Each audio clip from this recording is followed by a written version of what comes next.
says subscriptions.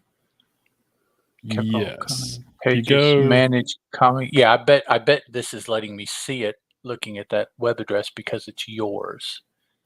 If I tried to hit it off the internet, I don't know that I could. But anyway, I'll try. I'll try later. Okay. Because I didn't know they had an FOC. I mean, it makes sense. Well, maybe not. Publishers, product. No, maybe I could hit it. Okay. Yeah, if you look, so on my page, it's the last tab. It says last call. Yeah. Okay. I'll take a look at that then and save that if it's going to work for me. Okay. All right. So we can definitely talk about that and use them for tonight or for future episodes. Yeah, just use them because it's Mondays. Yep. All righty, everybody. Hope everyone who is out there is doing well. We'll talk about it on the show, our new schedule and stuff like that. So, you ready to get started, sir? Yep. All righty. In 3, 2, 1. Hey, everybody, welcome back to Boom Addiction. This is episode 101. I am one of your co-hosts, Chris Barton, and with me, as always, is Mr. Ed Moore. Ed, how are you, sir? Doing pretty good. Pretty good. Glad to be here. Cool. Same here. Same here. We have lots of books to talk about tonight. Not a whole lot of news. Most of it is going to deal with solicitations and stuff coming out in, I guess, January. Wow, I just thought about that. January of 2024. So we'll talk about all of that in the next episode. We want to at least wait until we're in November before we start talking about January books. Yeah, it seems like every time we turn around, we're talking about stuff that's coming out 3 months later. So. Yep. But yeah, lots of stuff. So one thing we do want to do is go over real quickly. We are going to start recording live on Monday nights now, not Thursday nights. So if you want to join us on our YouTube channel, our Fans of Boom Studios Facebook page, or even our Boom Addiction Twitter handle, you can follow us there and check us out. The Twitter, you can't comment. At least I don't think you can. That we can see it here in the chat. So if you possibly have been doing that in the past, sorry. Haven't ignored you on purpose, just by happenstance. Yeah, exactly. So the best thing to do is get on YouTube when we're doing it live, or get in our Facebook group and chat there, and that way we can see you in the chat. But yeah, we'll be recording Monday nights at 7 p.m. Eastern Standard. So we already have our usuals. Doug and Terry are in our chat right now. So they got the message. So glad to see the two of them here. And that's it. So moving forward, new schedule. We'll see how that works out. I think it's going to work out best for Ed and I. Thursdays have gotten to be really chaotic for me. And so that's usually when we were doing it. So hopefully this will work out. We can't do it any other night. It's too much wrestling and dancing for us to do other nights. and Friday night. And Friday night too. Yeah. Friday night. Yeah. So it's like, yeah. So too much going on. So, all right. So let's quickly jump into something we hadn't done in a while. We're going to do FOC. We're going to, this will be interesting. We're not using Preview Worlds as website because they don't. This is stuff that's due next Monday. Today is October 23rd. Those FOC books are already over. You can't order those anymore. These are for October 30th. That's the deadline for these books for Boom. That'll get a little clearer as we, do a couple episodes and stuff like that. But I did want to at least clarify that the reason we're not using Preview Worlds as a website because they don't post anything until Tuesday. My local shop, Capital Comics, does post the FOC most Monday nights. So the nights that they post it, then we'll use it. If not, we won't. So that's just the way it'll be. Yeah. So luckily, we only have a few books to talk about. So do you have it pulled up? Yes, I do.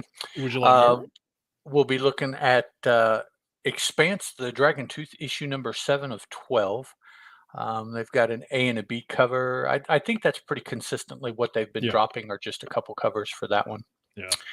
And let's see. Well, nope, there are two books. Okay. Also, we've got Mighty Morphin Power Rangers 114, and that is four covers. The zombie cover here, this dude really is hitting me there. Yeah, that is, wow. The armor, the rotting Oh, flesh, I yeah, forgot how that's, their website works. Excuse me. Let just I can't just oh, I can't just lost click it. it and the whole thing will come up. So never mind. But yeah, the zombie one is pretty digging. It's Yep. uh is it Baron? I think Baron is his last name. Baron, yeah, Barend. He's been doing the new Red Sonja series. He's got a couple covers. He's been doing that at least Oh, for the okay. first 3 or 4 covers. Hmm. And those are probably, of all the covers, I mean, they're all great, but that his in particular really stood out to me. So I'm definitely making sure I pick those up. But he's definitely a really good cover artist. Your character cover, or the helmet cover here, is interesting because you're taking two different Red Rangers Yep. and squishing them together. Yeah, I So like that, that. yeah, that's kind of dramatic there also. Yep. The only other book that is listed is the Mighty Morphin Power Rangers Necessary Evil trade paperback, Volume 1. Yep. So a Mighty Morphin book, a trade, and the Expanse book. That's Yep. Pretty what's small week. FOCing, which for this week, if there's nothing else that comes out, I don't know what we'll talk about. We might have to do a Um, retro or an I interview I don't that know. I week. mean, just looking ahead, it's like, okay, It's going to well, be a light week for us. So we will plan ahead. That's what we'll and it's do. funny because, thinking about that, last week or 2 weeks ago, last week and this week, either 4 or 5 books each week. Yeah. And then looking at this, it's like, that is 0. Yeah.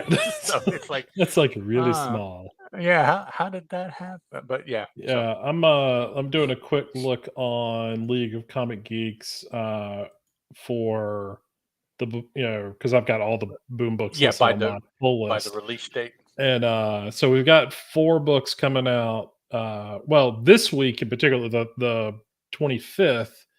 Well, I'll go ahead and go over them. We've got Alice Yeah. Never After #4. Mhm. I probably should pull something up, but we're fine. Alice Never After #4 is coming out, and then The Expanse Dragon Tooth #6 will be out. And then we'll have Mighty Morphin Power Rangers #113 will be out. And then Once Upon a Time at the End of the World #10. That's into the third arc of that one. And then we have Rare Flavors #2, Slow Burn #1, that new series. That's the one with Ollie from Ollie Masters? Yes, I believe Yes. so. Yeah. So, and then Something is Killing #34. So a lot. We got 1, 2, 3, 4, 5, 6, 7 books next week, and then Yeah, and then so yeah, it's so off. Yeah, this week basically corresponds to the same week we were just FOCing, right. Yeah, but, Alice Never After, which, has a 5, well, that is what, 2 months from now? yeah. No, only 1 month, because the Mighty Morphin is only 1 issue and Expanse Oh is on, yeah, it's just about so, yeah, it's about 4 weeks away. yeah, Yep. Alice Never After isn't there, Uh, so Once Alice Upon a comes out Time the is not week there? after that. Okay, So what about looking Once Upon a ahead, Time? yeah. Let's see. That one doesn't come out. Well, Are they yeah. taking a break maybe? I Because don't it's know the because we get Alice Never After and Something is Killing and Slow Burn on right, November 29th, which would be like excuse me, would be the the week week after? after Expanse and Mighty Morphin. Hmm, So it's just those 3 books. Oh, excuse me. We also get Brzrkr Fallen Empire that week too. oh, yeah. So, Huh, but okay, yeah, so I mean it's just an oddball week. yeah, I guess maybe some of these books are falling on a 5-week schedule maybe, Yeah, maybe and 5 or if 6. Yeah. we, because if they're a limited series, we're not going to notice 5 weeks apart for Right. 6 issues, let's Yeah. say, Yeah, Yeah. yeah, maybe that. Okay. It just, I knew that we had more books this week, and Oh that yeah. was the same corresponding week a month later, and it's like, Yeah. where'd all the books go? I don't know. So, Yeah. So, well, like I said, we'll have to plan accordingly, but it's always good to know that ahead of time. So yeah, and we'll do something. those books that Chris was talking about for this week will be the books that we're looking at next Monday. Yeah, next Monday. So Yeah. that's what we'll be, or mostly. There's a Yeah. couple books in there we'll kind of let slide, but we got a new one there, and yeah, Yeah, we'll definitely cover Slow Burn for oh yeah, sure. So since that's a new book, the other ones, yeah, we'll cover most of them. And I think it's, I mean, we've said it before, most of the licensed stuff we probably won't cover, just because, I mean, and it depends, but I mean, some of it is, uh, you know, we just don't know the properties well. Some of, I mean, but then we tried out Creed and thoroughly it, enjoy that. So, and we were able to from the beginning, but we also had knowledge of oh, sure. previous Yeah. movies, Yeah. like The Expanse. I know of it, but I don't have Yeah. experience definitely with the novels, Yeah. Oh, and for sure. only Yeah. a couple seasons. Mighty Yeah. Morphin is like, We've I tried. I have I have no knowledge of Mighty Morphin. I'm completely Well, lost. and like for me, Buffy, I can get in there and we can Mhm. talk about it. Firefly, Firefly. those kind of things. So it's not all licensed stuff, but yeah, we kind of look at licensed things as they come in, Yeah, and then and we'll kind of make see. some decisions on that. So, but yeah, All right, so that is our FOC and, coming out this week. yep, Next week's show topic, yep. which leaves, what was it, 27 books for Holy this cow! episode? Yeah, Yeah, there was a good 9 or something like that. 15 of them It's up something, in the yeah. last 2 weeks. Boom decided to hit the, all print button. Yeah, for just 2 weeks, boy, it's, We if can't you get had behind. That's the no, number one reason, excuse me, I held up too. The number one reason why we moved to Mondays number and 1 not reason. yeah, the number one What, reason. I am not right in the that's head. But it is the primary reason, for moving is so that we didn't miss, obviously, a week of recording, and with my schedule, it's just been nuts on Thursdays and Fridays. So, moving it to Monday, that way we're sure to catch all this stuff because yeah, if we get a week behind and we're trying to cover as many of these books as we possibly can, yeah, it gets a little daunting. So, Yep, with that being yeah. said, we probably want to go ahead and start diving into some of these things. Yep, So, yep. what would you like to talk about first, sir? Let's look at the House of Slaughter 18. Okay, cool. Yeah, and they Open put up the the book. or the credits like at the end of the book. Yeah, of course they did. All right, and this is developed for us by James Tynion the Fourth, written by John Sams. Um, House of Slaughter. I guess his artist really didn't have anything to do with House of Slaughter, did he? Just killing. Um, Um, as far as co, because it's always he is credited for series development, but not well, who is it? Deladera. no, House of Slaughter down at the bottom of the credits do say that Oh, hold on. whether they'll, There it is. Okay, yeah, created by. but Okay, he's so I not, I guess, actively in the story development, right. I guess yeah, maybe just character design and that kind of layouts and that kind the of thing. world and Yeah, characters and yeah. Okay, okay. Sorry guys, that's what you call, I believe, stream of consciousness. yep, That's that's what what we're good makes for. live casting so much fun. Is that just go off there, Don't even worry about it anymore. chasing the bunny and just Yes. which it's funny. We have a book about chasing the bunny, not this week, but Not this Boom week, does. but we So do. Yeah. okay, written by Sam Johns, illustrated by Leticia Caronisi, colored by Francesco Segala, lettered by and World Designs Justin Birch. Here it is, designs and development by Verda Deladera. Mhm. And then down at the bottom, as you said, it's created by James Tynion and Vertha Deladera with 1, 2, 3, 4, looks like 4 variants and the main cover. And then it's designed for us by Grace Park. Now, this is the continuing story of the U.S. No, the continuing story of Bait. And for anyone who is listening to us talk about House of Slaughter for the first time, it is a movie about a movie. Wow. Okay, it is a comic book about monster hunters, and I'll let you decide what kind of character a character named Bait is in a Right. Yeah. comic book about monster hunting. That's yeah. We'll just Hey, wait a second. All yeah. right. Hang on. Figured it out. Yeah. Okay, yeah. There we go. But yeah, that's he's a character that has shown up previously in Killing, and I think yeah, in Killing originally, and then here for House of Slaughter, they've been expanding his story. Particularly, I think this issue Oh we yeah. This one's got a lot. we definitely see a large part. I don't think all of because of some things that are hinted at textually, but we see a big part of his quote unquote origin story. Hmm. For the something is killing the children world, monsters exist. They will go after particular children, children who can see them, it seems. In the process, typically family members, if not the entire family, including the child that can see the monsters, is killed by the monsters. Now, those children that survive are those type of characters turn out to be the protagonists of both of the books Hmm.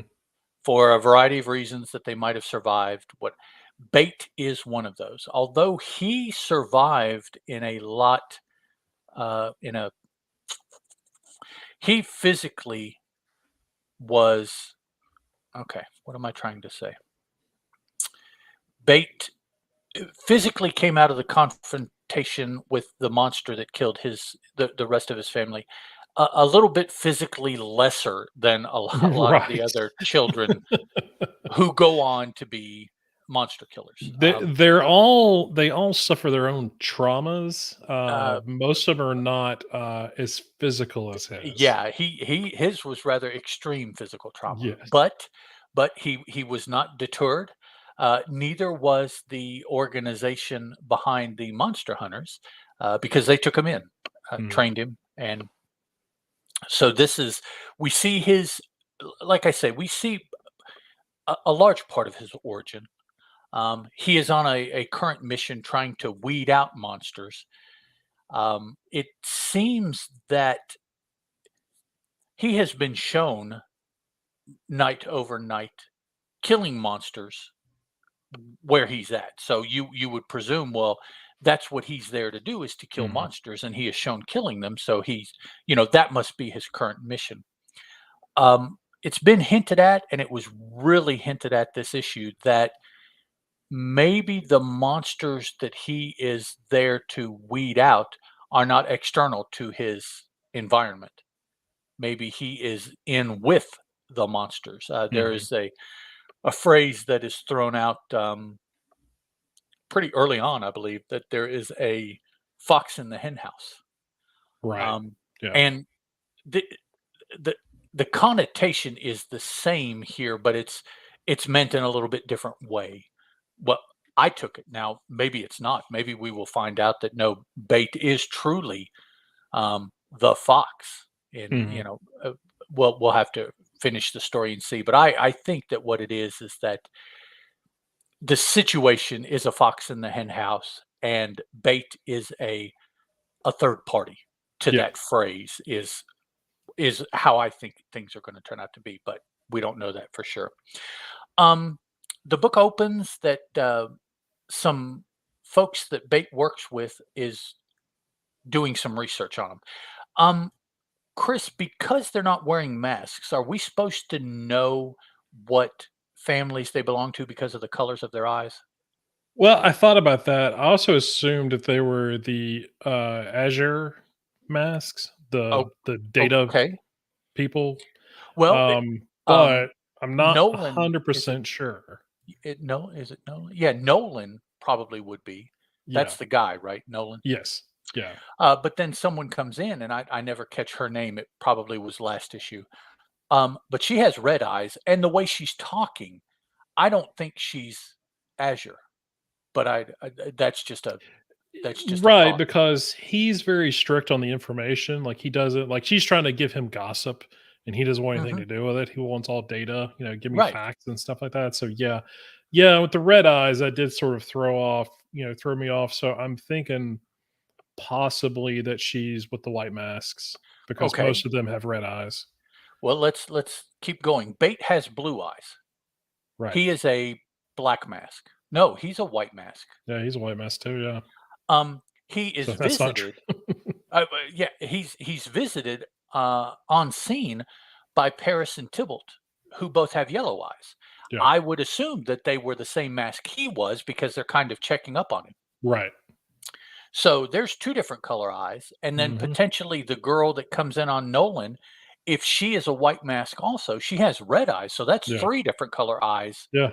Maybe not. presumably for one set of yeah, I thought that that's what they were doing, is they were making a point to show the eye colors because nobody's wearing a mask. That way Yeah. we would be able to tell the difference. This But isn't City of Sirens, I guess. So yeah, it's yeah, the colors aren't as rigidly used as yeah, it's which just is for the masks. That's all it man, I has. really enjoyed this issue of Oh, good. Sirens, actually. Yes. Um, so yeah, Nolan is trying to find out some information about Bait. The girl that comes in talking to him seems to know seems to know at least things about Bait that are not on the file that Nolan is Yeah. reading.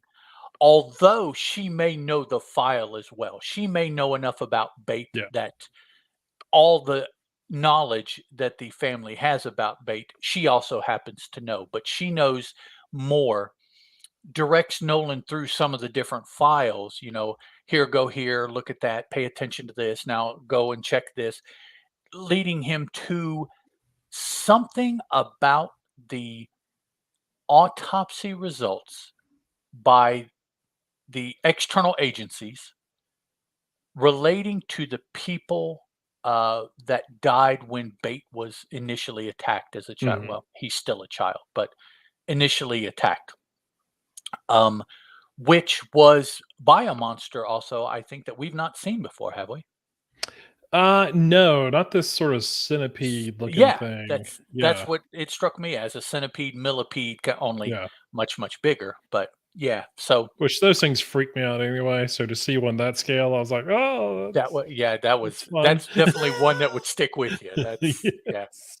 I mean, they can get to a big enough size that they can actually bite and hurt. Yeah. Oh Normally, yeah. Yeah. much less when they're like big enough to rip your arms off. Yeah. Oh, hey, yeah. Hey, there you Anyways, go. so that it's a um, so that's the truth about Bait seems to be a really big push, particularly for this issue.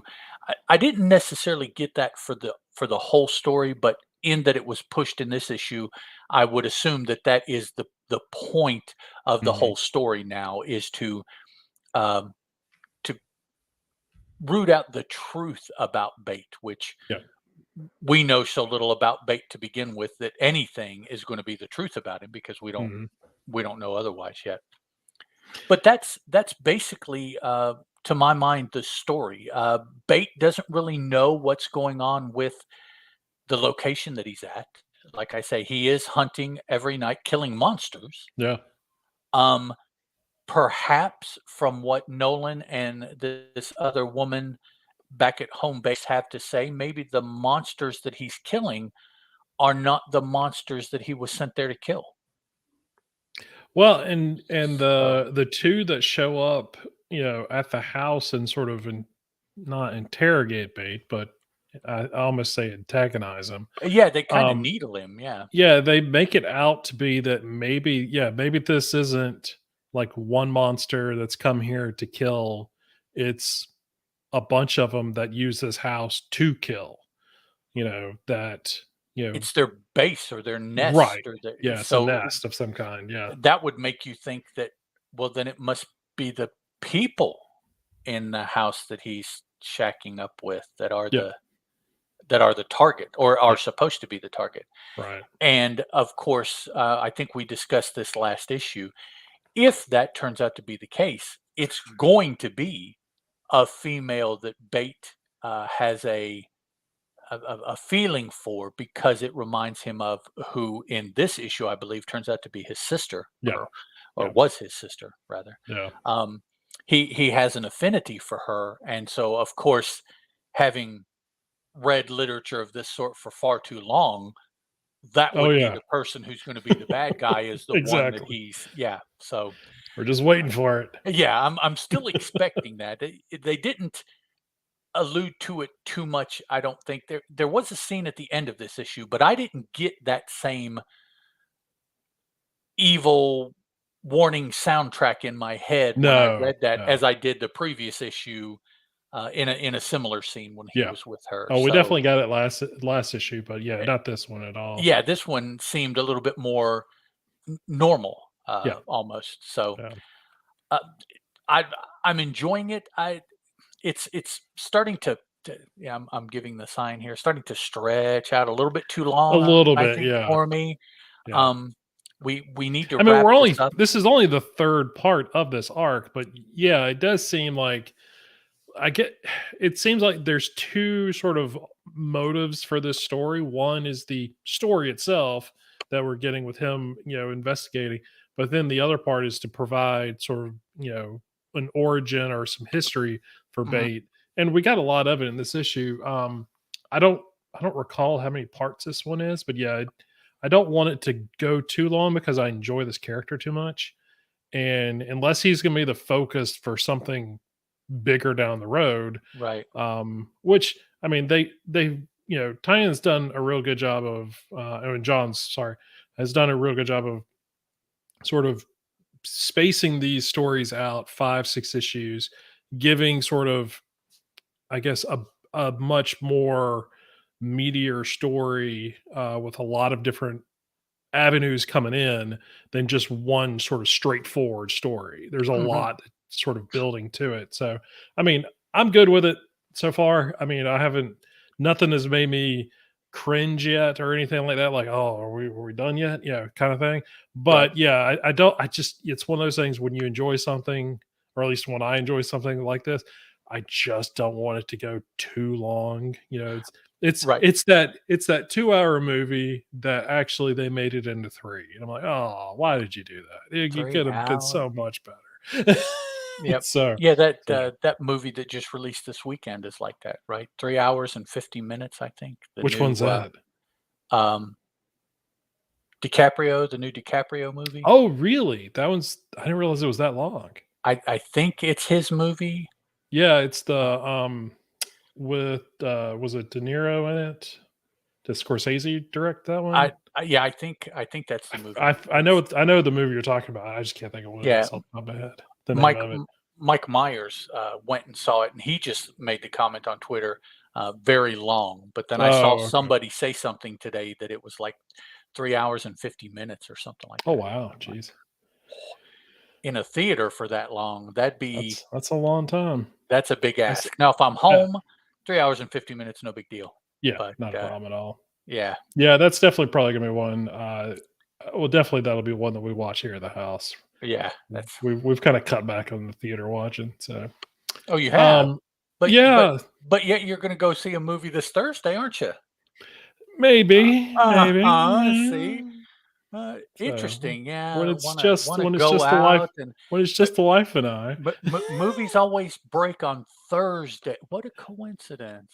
Yeah, okay. Okay. So, something I haven't been watching is Mech Cadets.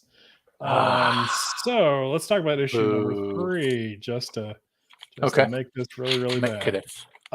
So Mech Cadets, this is created by Greg Pak and you'll have to help me again. I always mess Oh, this up. okay, let me, open it up here. Is Uh, Takashi Miyazaki or Miyazaki. Thank you. Miyazawa. Miyazawa. Written by Pak, illustrated by Miyazawa, colors by Ian Hearing, letters by Simon Bolin, it's a bunch of covers. Designer is Nisi Mojica.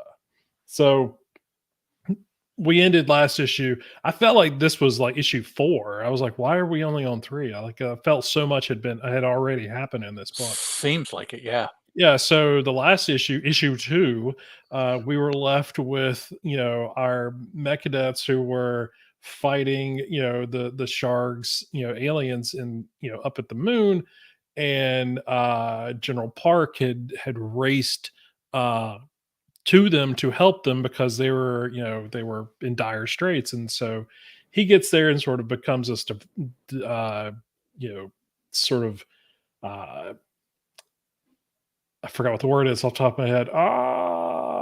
Distraction for the sharks so that the cadets could get away, but they're not going to let him, stay there and sacrifice himself. And he makes an extremely good point of saying, if they wanted me dead, I would already be dead. Right. And I was like, well, that's a really good point. So he's like, they want me, they want a hostage. They want a prisoner. And so, uh, and their whole thing is like, you need to take Hero Force 2, which is their own sort of homemade mech that wasn't, sent from who knows where. It's the one that they've made on Earth.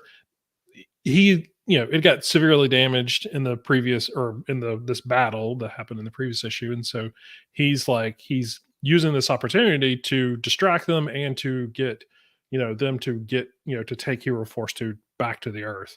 Obviously the cadets don't want to do that. And much, to do is done. They obviously disobey him and try to attack, try to save him and stuff like that. And then what ends up happening is that they just teleport the Shark end up teleporting the ship away. And so they're just sort of the cadets are just sort of left there floating in space. So they end up, coming back to Earth. They get put in decontamination, which they think is, a farce. That there's no point in this happening, and that they should be going after General Park and all this other stuff. And it's not until their old mentor, the guy from the previous series, Captain um, Tanaka. yeah, Tanaka shows up, who is supposed to be. They say you're supposed to be on leave, but isn't this how the hero always shows up? He's Oh, not absolutely. Yeah, supposed to be there, he comes back when you least expect it. Yeah. but he does something that is very interesting.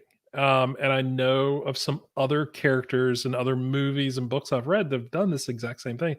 He comes in not to uh, subvert authority or anything like that, but he comes in to sort of be that go between Mhm. between the authority and those that are like, look, they're keeping us away from what we should be doing, and he actually sort of reasons with the kids. um and so tries to explain to them like, look, this whole contamination, alien viruses and diseases and stuff like that is actually a real thing. Sort of explains through all of his experiences and stuff like that what he's had to go through and all this. So they kind of settle down and allow the decontamination to go its route and everything like that. But at the same time, he's also sticking his nose in and trying to learn what exactly is going on and what additional stuff that the kids are not aware of. And so it kind of gets an idea of what's going on and shares that with Olivia, who is General Park's daughter, what's going on, and sort of provides, I don't think he intentionally provides distraction, but allows her and what's the other kid's name that is, Franklin, yeah, who gets, Olivetti. because they let all the other kids go eventually because Right. they've not been as exposed as the two of them have. And so the two of them eventually escape and get to Hero Force 2, who um has the mini mechs in Mhm. him. And so they use the mini mechs to then run a rescue mission, or that's what we're assuming is happening. And so that's kind of how the book ends. But it was sort of that, I enjoy this issue a lot because we got those kind of moments. It wasn't There was a lot of action in the last issue, and so we needed that transition for what was coming next, because we knew, I mean, at least I thought, well, they weren't going to kill General Park. That didn't really make a whole lot of sense. Right. But because I didn't know, this is one of those books, and you don't know. It's it could happen. So you sort of prepare yourself. Okay, this character could die. So if that's the case, what next? And so I enjoyed that didn't happen. He knew what was happening. He's smart enough and experienced enough to know this. And so I like that we kind of learned that along with the cadets, and then sort of, uh, you know, feel their frustration as they're, in decontamination and everything. Hmm. Because I remember reading this issue and going, well, this is just them stalling. This is, the government stalling and they're not wanting. And then, come to find out, no, that's not really what's happening. Tanaka was being, like, look, you actually need to do all this stuff. So it was, a good issue. I think it provided a lot of that character to character dialogue, people kind of venting their frustrations and everything. And I don't say it was a strong character building issue, but it really gave us, some different points of view of everybody. And maybe command isn't as bad as we thought they were. They're Hmm. just bad at how they go about it. So it's a Well, it's a parent who doesn't know how to parent correctly.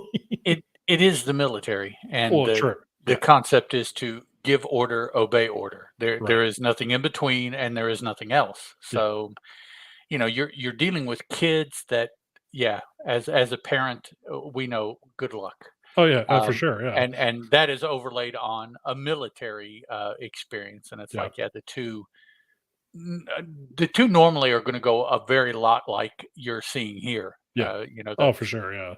the harder you clamp down, the more they're going to rebel. Yep. So you've got to Oh, try yeah. to find some sort of middle point, Yeah. or explain some of it, even though, again, as parents, we're not necessarily taught to explain when we become a parent. That's not, Yeah. it's the time when we get to be a parent and you get to do what we say. And you're That's just that's like, I'm here that's to how that stop goes. you from hurting yourself. Yeah, it Whether really, that's yeah, true or not. yeah, it's all I want. Yeah. But yeah, you're right. It's a good.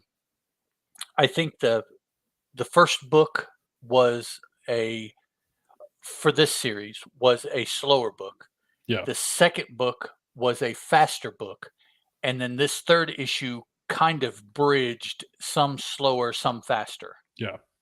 Even though it's the third issue rather than being a bridge, Yeah. But yeah, it and what General Park was saying about them just wanting to take him, General Felix, the big in command Mhm. person, agreed that is probably what they're doing.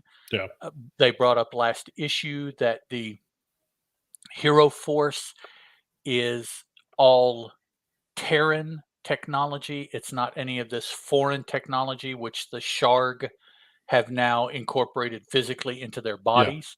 And it appears to be the same technology that the mechs that the Earth has been given by some source is made of Mhm. as well. So the Sharg have access somehow to the same technology that the mechs are made of. So that makes the mechs suspect. But Hero Force is all Terran technology, which the Shark have no access, no knowledge of.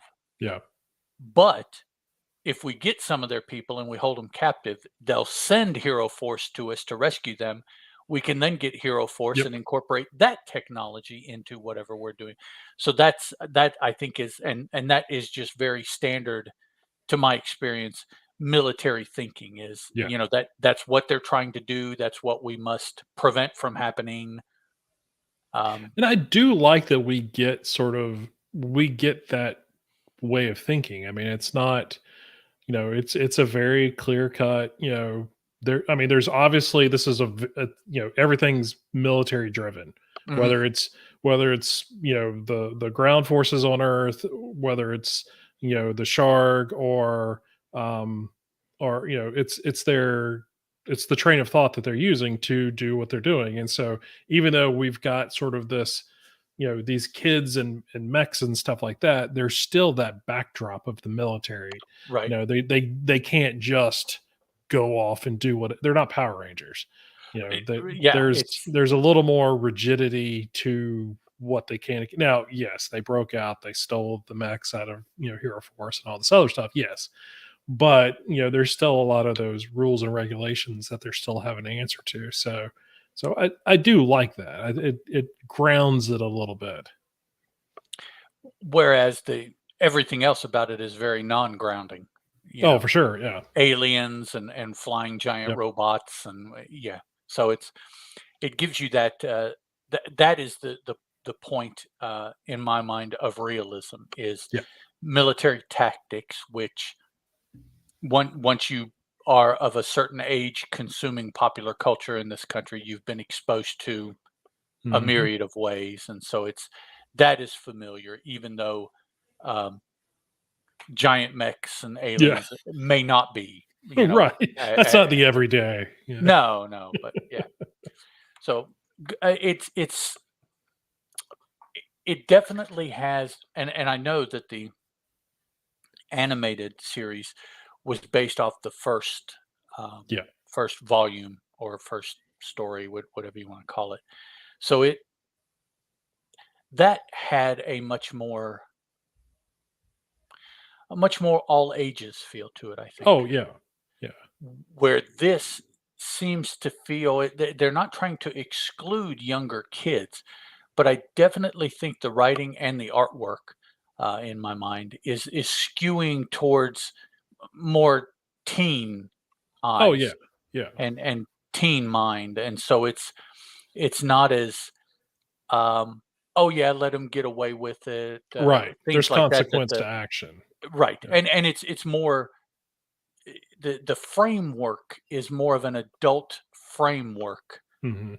whereas for the first series it was more a juvenile framework that Sure, everything yeah. was built on. Yeah. So there is that difference now, and they're not substantially older in their time. So it's not that, well, the first series dealt with them as children, and then the second series deals with, no, these two things happen probably just 2 or 3, or no, maybe they say There's a maybe couple of 5 years, years. but that's yeah.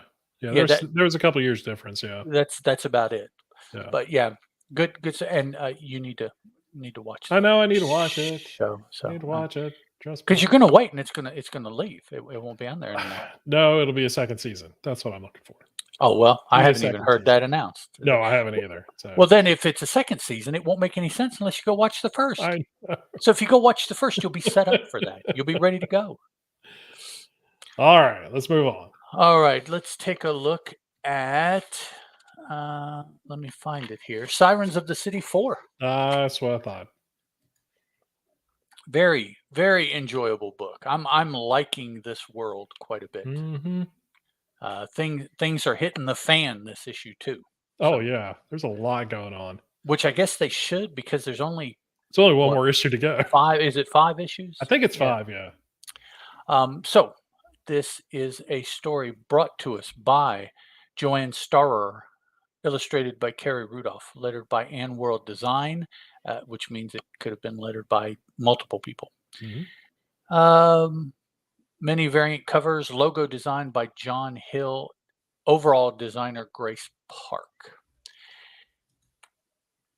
Oh, I'm Probably sorry. 6 issues. I had to look it six. up because Okay, I 6. wasn't sure Okay. so we got 6 issues. 6 issues. Probably still the coolest thing about this book, in my mind, is the artwork. Mhm. I enjoy the world. I enjoy the story, Oh, but yeah. Yeah. the artwork, and more specifically, the use or lack of use, or maybe the combination of color for the black and white. I really, really like the way that it's being done. Mhm. Things are starting, as you would expect, in issue 4 of 6. Really starting to come into play now.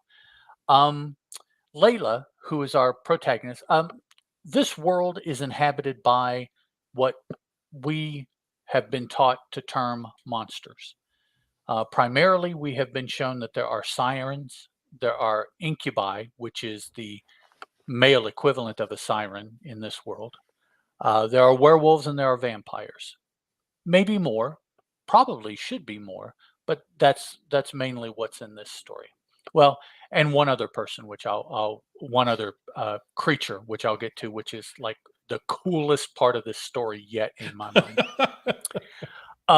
Layla is our protagonist. She is a siren. She is pregnant. She is pregnant by an incubus that she met. His name is Jerome. Now, she, aside from anything else, she does not want to be pregnant. She does not want to have the baby. She does not want to have a child. So that is you kind of get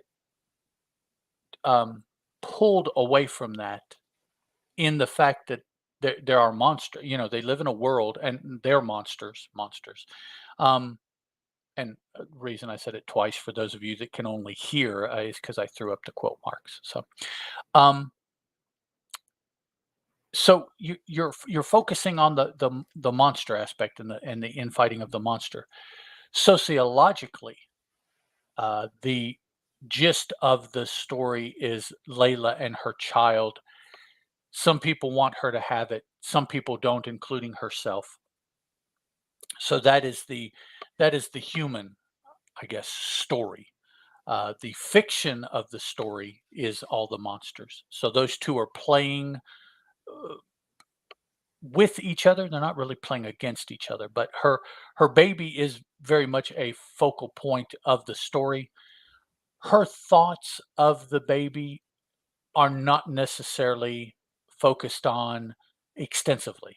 It just comes out every now and then to give you an understanding of how Layla feels about what's going on with her.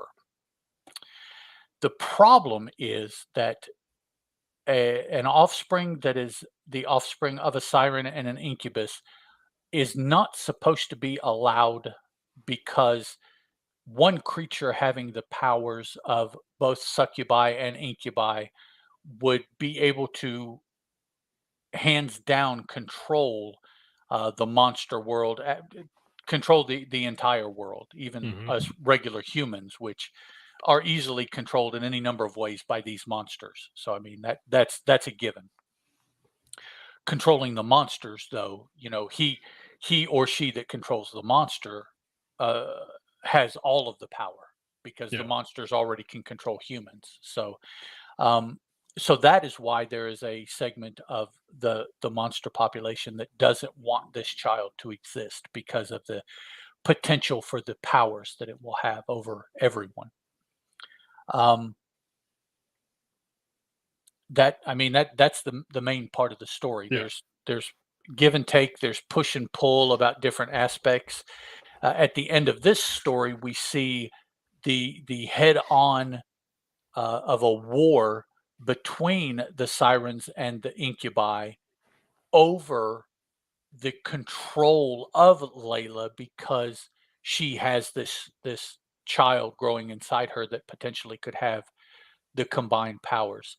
The siren, regardless of anything else, are fighting to protect Layla. Mhm. She has the right to do what she wants. The incubi want the child. They don't care about Layla at all. Of course, they'll have to care about her for a little while, but Just a then little after bit, that, yeah. she won't matter. Now, uh, interestingly enough, the father of her child is an incubus himself. He wants the baby, but he wants the baby because it's a baby. He Yeah. he's um He's actually a good guy. I'm I'm not even sure that he has been necessarily explained to the significance of their child, has he? I I don't don't know. she has had that Did conversation with several Marisol people. tell him I last don't issue? I don't think Maybe so. I not. I think he is truly of all of these people, except maybe Davi, Yeah. is the innocent.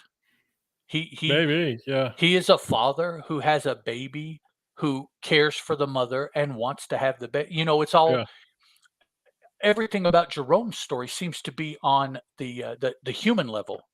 Yeah. And maybe he is our point of view as the Maybe. reader Yeah. is Yeah. Jerome, even though he is an incubus and he has displayed the powers and he's hung with them. I mean, he's an incubus. So Yeah. um, now, probably the coolest part of this issue, coolest thing in the story so far, is that after long enough that she forgot a lot about her mother, she knew she had a mother. She has been semi searching for her in this story, much more as the story is progressing than Yeah. really what we were led to believe at the beginning of the story when we first see her. Hey, Hyper, thanks about the Monday there, man. Yeah. Um, so she she briefly met her mother last issue, but she meets her mother this issue though, and Yeah. we find out that her mother is none other than Lilith. Now, someone out there is asking, "Well, who is Lilith?" I heard that Uh, in Frazier's wife from yes, Cheers. absolutely, and very yeah no. I believe it's Jewish. I'll label it folklore for a lack of boom. There goes your Monday. That's That's not a that's good. not bad, by the It's way. not Yeah. bad, Hyper. We may have to use that. Um, and I use that loosely. I'm going to relate what I do know. So it is very possible that I'm wrong, but I believe in Jewish folklore. Lilith was the first wife of Adam, Mhm. not Eve. Lilith chafed at being Adam's wife, according Right. to folklore, Yeah. went off on her own and left him. Uh, God needed Adam to have a mate, and so he created Eve. Now, I would assume that he created Lilith as well, but I don't know that. I don't know that aspect of the story. Mhm. I just know she was there. She was Adam's first mate. They supposedly had some kids. Off the top of my head, I don't know who they would relate to be in the folklore. Right. Yeah. Then Eve comes along, and those of you raised in Judeo Christianity know Adam and Eve and their offspring and that story. So back to Lilith now.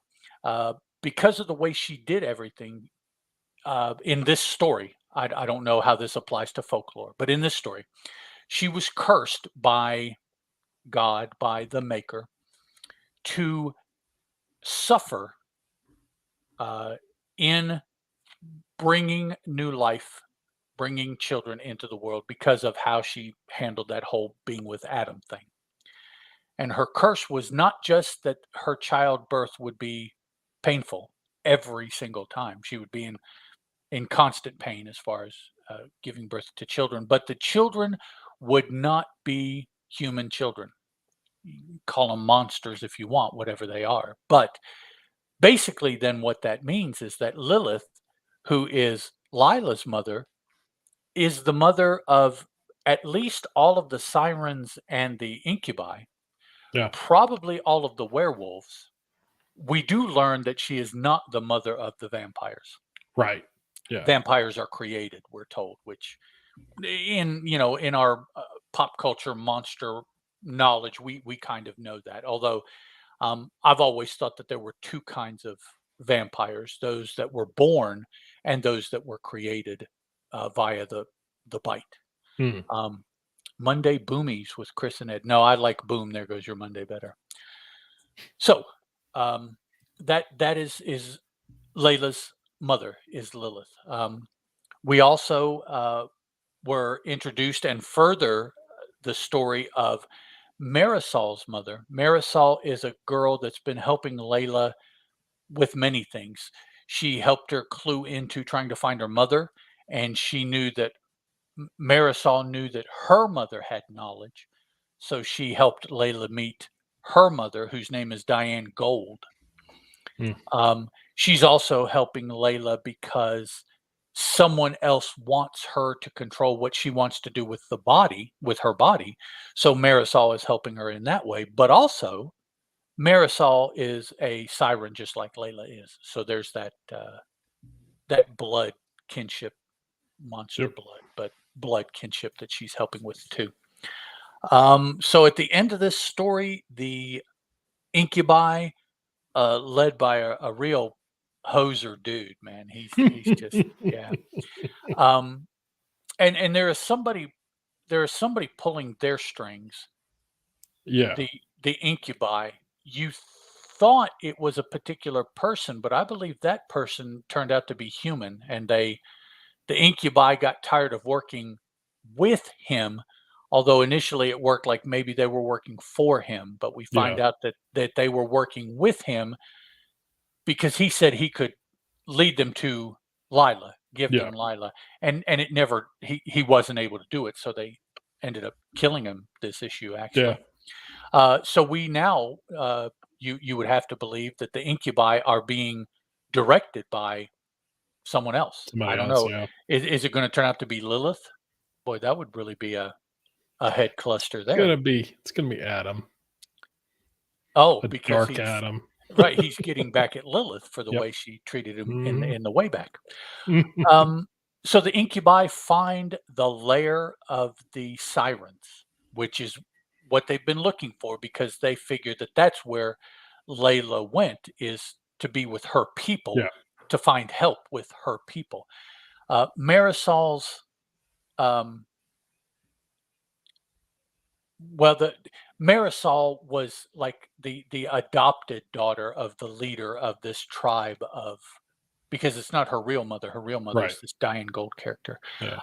But the leader of the Sirens kind of took Marisol in because Marisol had left her mother. Mhm. She didn't want to live the same life.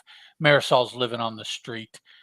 She got taken in by the leader of the Sirens, a lot like Storm got taken in by, oh, I can't remember his name, the leader of the thieves in Cairo, Egypt, when she was a little Oh, yeah, girl, yeah, yeah. and Mhm. just kind of took her in. Um, and I will throw out the flavors reference here also, I knew that but was we're not coming. talking. Yeah, we're not talking about I was gonna flavors. say, you mean the guy from Rare Flavors? No, Yes, yes, not the the same guy. main dude there, yeah, who was a demon, and I didn't even realize it. So yeah, um, the incubi find out where the sirens are and they attack. Yeah. So the final page-ish, maybe half a page, is a battle between the incubi on one side and the sirens on the other. And the cool thing is that in order to be okay, let's take a step back. Incubi and sirens can both control humans via different different methods. Let's say that they can both just give them like human beings a brain whammy and Mhm. can then control them. Uh, the sirens, it's not necessarily that straightforward, but for argument's sake, we'll say it is. The whammy is a visual whammy, right? They kind of hypnotize you, give you the hooby boobies like Yep. vampires do or whatever. Well, to prevent the incubi from doing that to the sirens in this upcoming battle, the sirens all blindfold themselves I know. I thought it was and great. attack full out. Now that we have seen that that is not as difficult as you may believe, because the sirens, in that they can control water, can sense water. So Yeah. they in their mind can kind of have images of water assemblages as it is. Yeah, no whammy, no whammy, no whammy. Yeah. It's good. I used to like watching that game show, by the way. And so they will still be able to see because of the bags of water basically that they're Yeah. attacking, whereas the incubi, they don't necessarily have that ability, so Yeah. they're attacking. The sirens are attacking blindfolded. Sirens are attacking using their control over water. Yeah. Incubi are just jetting like energy or Yeah. whatever they do. It's all Yeah, physical for them. Yeah. but yeah, and so that's the final scene of this issue. It is now it's a double page spread, but I would love to see like a blow up. of that double page spread because Oh the yeah, color. I mean, we talk about the art in this book. I mean, the art is just insanely it's good, but the outstanding. coloring is what. If this was simply a black and white book, it'd be amazing. Yes, Like, no doubt whatsoever. The color takes that amazing artwork, and we say this every issue, but it's still true. yeah, It takes this amazing artwork and sort of amps it up to not even the next level, but several levels up. It's incredibly good. But yeah, to see sort of a blow up of that double page spread, like in a poster a size or something like poster. that, Yeah, oh, it would be right on my wall right here. and yeah, no doubt.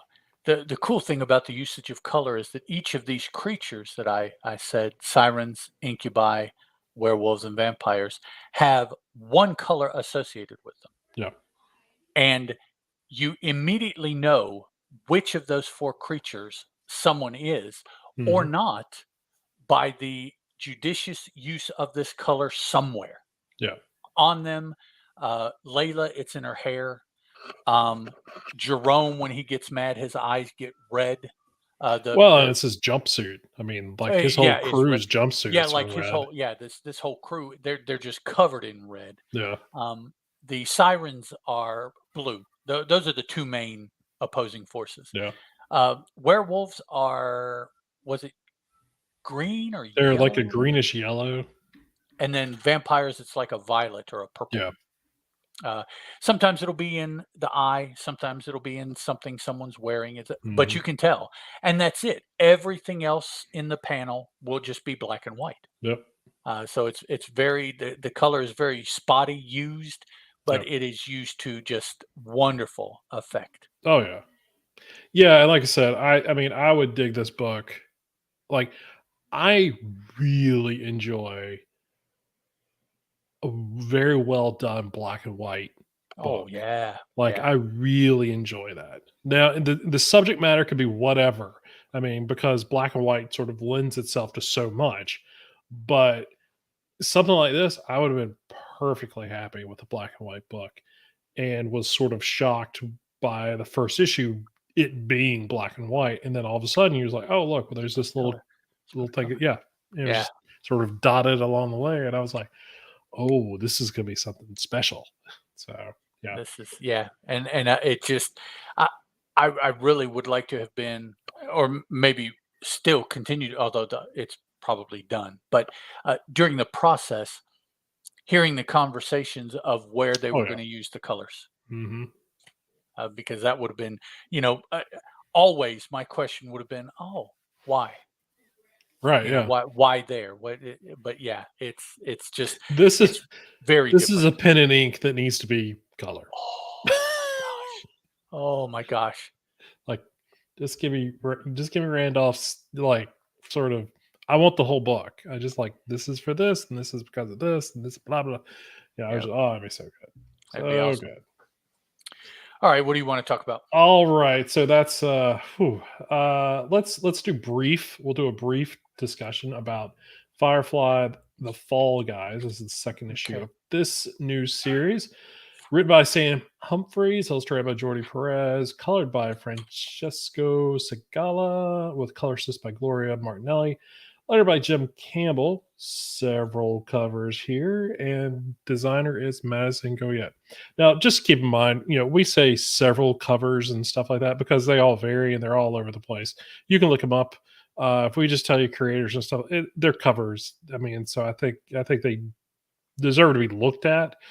Yes, we use YouTube and stuff like that to show, but you know, I would spend a day trying to put a show together if I was going to do Pulling all the all the variants. variant covers that Yeah. all these books have. So definitely go check them out if you get that opportunity. So And for those of you that may not be experienced in that, it's pretty easy to do if you will just Google the title of the book, the issue number, and then variant cover, or oh yeah, someone's name along with that variant cover. You'll be able to find them somewhere where somebody has posted them. Even the oh yeah, creator themselves, they'll release their variant cover a month or two ahead of time. yep, So a lot of these have been somewhere um, in the verse. Can I use that? Yeah, Yeah. there you Anyways, go. somewhere for quite a while. Yeah. So, so Firefly is also created by Joss Whedon. So sort of the gist of this last issue, the crew was, the ship comes in on fumes basically, which is like every story ever about these guys. Their ship is always running out of fuel. They're strapped for cash. They need to do a job in order to get money so they can get more fuel so they can go on to the next thing. And so that's kind of where this, the first issue, sort of lands us, and then they get wind of a job, and so it's a double cross, triple cross, I think even a quadruple cross at some point about who is pointing who and who's conning who and all this other stuff. Which is great. I mean, it's a classic, sort of Firefly kind of story. Previous ongoing series, both of actually the last two ongoing series have had sort of really long story arcs, lots of sort of I don't want to say quirky kind of missions. They didn't really have a lot of those. This felt very much like those quirky kind of missions that you may be familiar with if you're familiar with the property. If not, it's just whatever.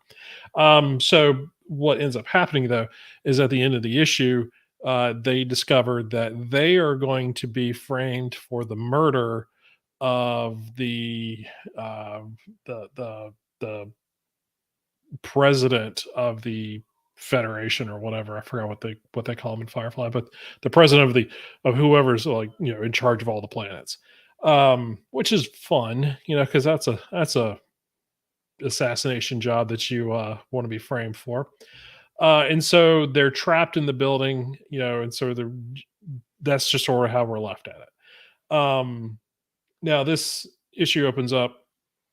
They've already, the assassination has already taken place. They're on the run. The military have uh, enclosed the town in a sort of a security dome to keep all the people who are in the town, and ships and things, and you can't escape it and everything.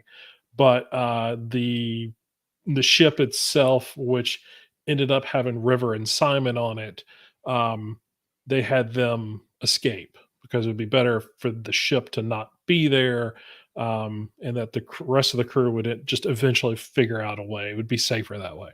So River and Simon, against their better judgment of leaving their crew and their friends and everything on the planet, they escape. So we're sort of stuck. They're off. We're stuck on world, and so the rest of the issue is sort of them uh just kind of getting their foothold in what's going on.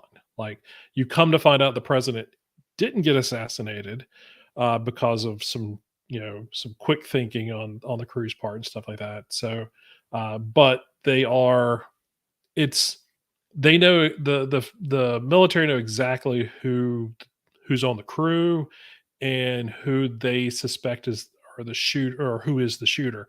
Now, the funny thing is there is no reason for them to assume that unless they're being told. So somehow they're being told by, like, they haven't even captured anybody at this point for even to even start questioning anybody. So it's a very interesting sort of like who's telling who on the background and this and that and everything. But this is definitely a sort of, if you saw this in a TV show, this issue took place in about 15 minutes. I mean, it was really fast paced, a lot going on. But everybody really, I enjoy that Sam Humphries is really keeping everybody in a solid, um, solid character, um, headspace, voice. Everybody sounds like who they should be. So, and that's one of those things with the licensed property. You're always like kind of curious, like, okay, is this writer who's not been doing this book in the past, are they going to be able to find that voice pretty quick? And Humphreys found it in the first issue. So I've been enjoying it quite a bit. I don't know if you check this out, Ed, or not. Mm-mm. Okay, No. so yeah, So, but it's a solid. I mean, I've been keeping up with the Firefly stuff for the last two series, and this just feels just as good as what we've read before. I do enjoy that the last two issues have been pretty fast paced issues because that's sort of the frantic nature of those characters that I enjoy. So, but good stuff. I thoroughly enjoy it. Cool beans. All right, what you got? Alrighty. Let's take a look at. Let me think here. So many books still to pick from. Yeah. Let's take a look at Wild's End. Okay. Issue number, what is it? 5? I Yeah. really enjoyed this issue. All right. This So actually says Wild. 5 of 6. It actually Yes. tells us on the cover. I appreciate that. So this is brought to us by. It was created by Dan Abnett and I.N.J. Culbert, written by Mr. Abnett, illustrated and lettered by Mr. Culbert, with additional material by Nick Abnett. That's N-I-K, Nick. Cover variant. Designers are Grace Park and Nancy Mojica. For this series, those of you that aren't aware, Wild's End is an anthropomorphic world set, in my mind, sometime between World War I and II Mm-hmm. in the English Isles. They could be English, they could be Scottish, they could be Irish. I don't know enough of the differences to be able to tell by what they're doing here, but I think that roughly is the time and place with animals, anthropomorphic story. The story is the Earth has been invaded. Now, it's been invaded for the third time in this world because there are two previous books, chapters. They They're just not can't get away. chapters. They They're just just. keep coming back. One big difference is the previous two had really cool maps. These books don't have maps in them. They have parts of boat Ship's what logs. logs and Yeah. the thing where they tell what they're transporting and how much it weighs and price, and that's not a log, it's called a Oh, another word. yeah. Manifest, a manifest, I think Manifest. There is you the go. word I'm looking Yeah. for. So there were a group of characters, these same characters that we're following now. They were out at sea on a fishing boat, just normal, living their life. They work on a fishing boat. Some things happened. They came back earlier than they normally would have to find that things were weird. People were gone. People had been killed. Oh, look, we've been invaded. And Oh, look. that's that's where we are now. Now the aliens or the vessels that the aliens use to get around could be one or the other, are very distinct creations Mhm. of Mr. Abnett, I would suspect, because it's been, I don't know if it's been the same artist. It might have been, but it's definitely been the same writer for all of the various incursions of these aliens. So I'll say that he created it. But our characters, there's 5 of them left.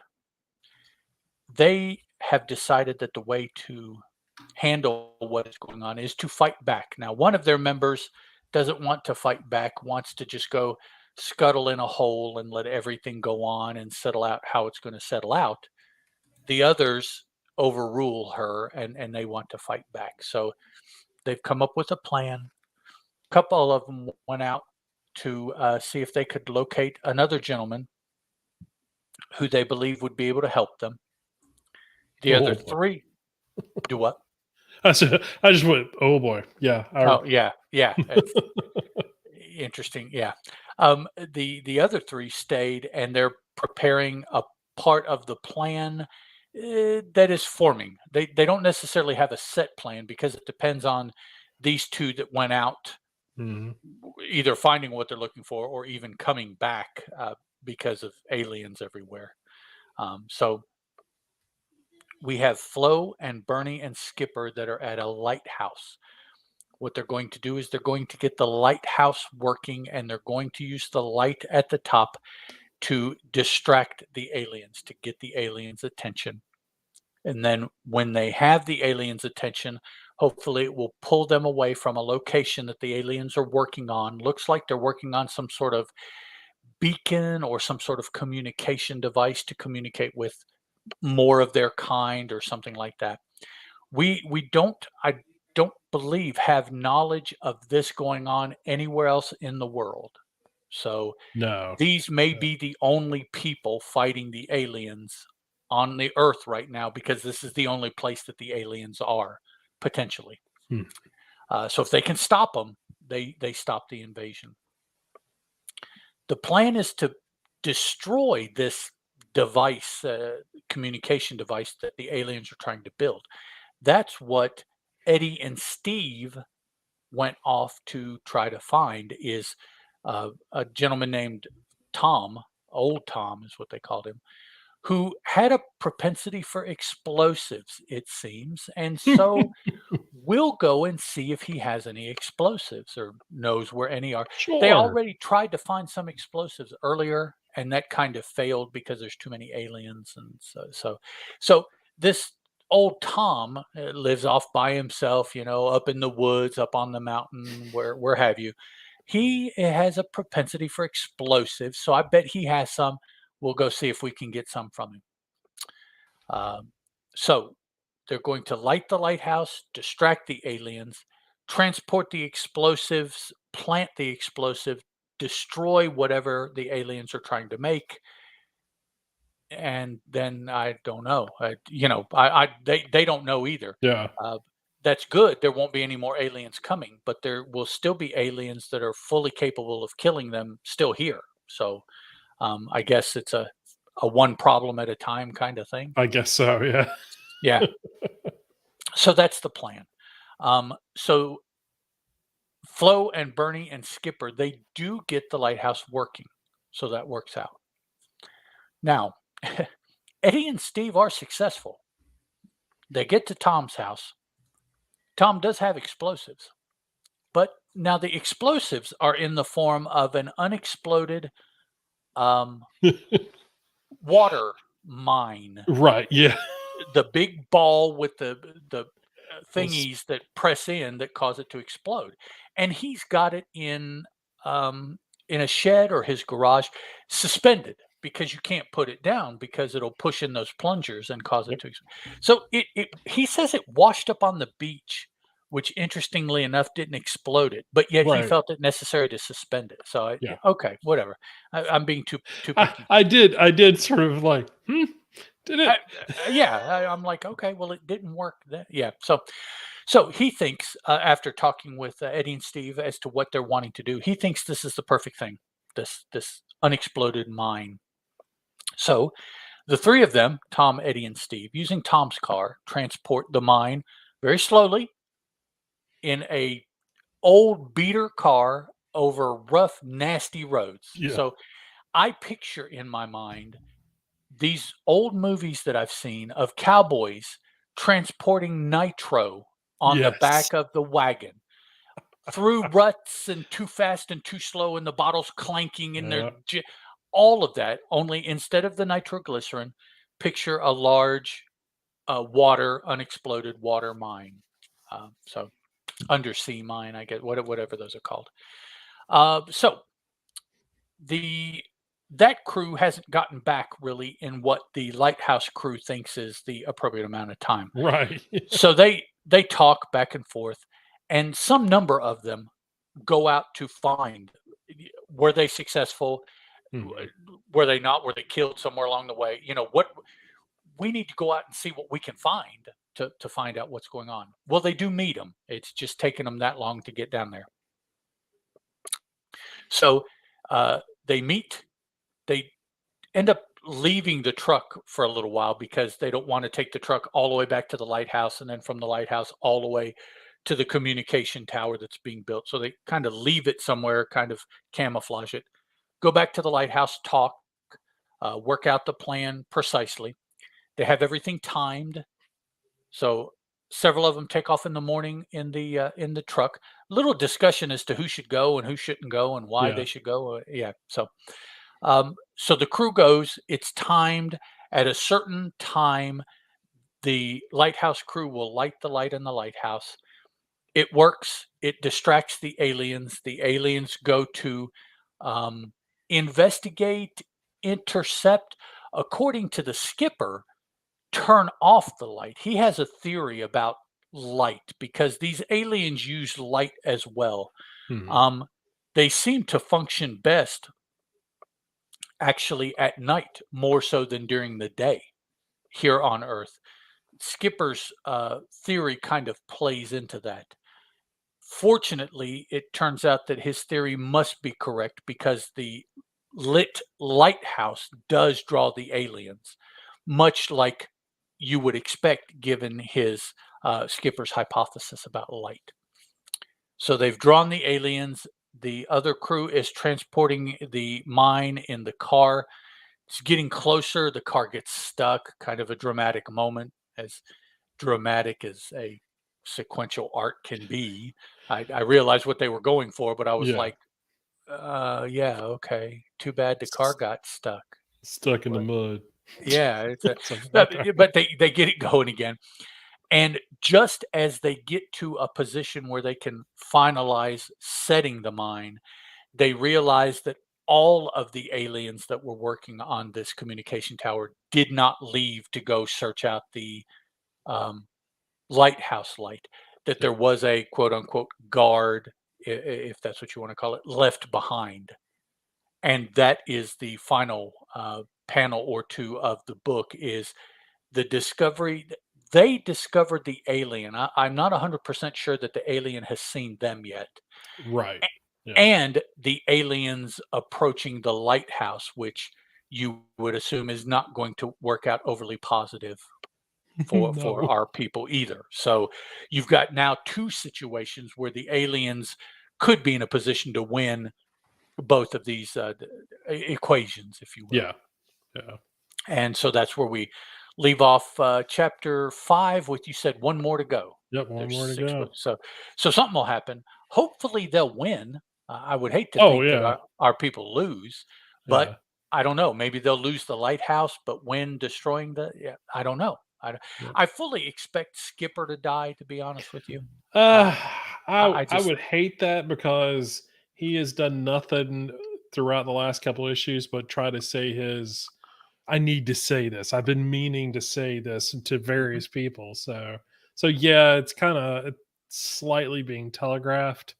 But I do hope that's not the case. Well, But who it so wouldn't. it's Bernie and the skipper at the lighthouse because Flo went with them. Yeah, So yeah, Flo and Eddie and Stevie, okay, they live maybe, but Bernie, who's been the mousiest of the group, and yeah, Skipper end up dying. I could see that.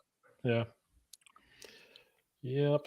But good stuff. I still thoroughly enjoy this artwork. Oh, very, Um, very, and the artwork is just it. They're not fuzzy, cuddly animals. no, They are no. animals of various ages, and they're various animals. There's dogs, there's cats, there's a badger, there's Mhm. a Bernie is a maybe a hedgehog.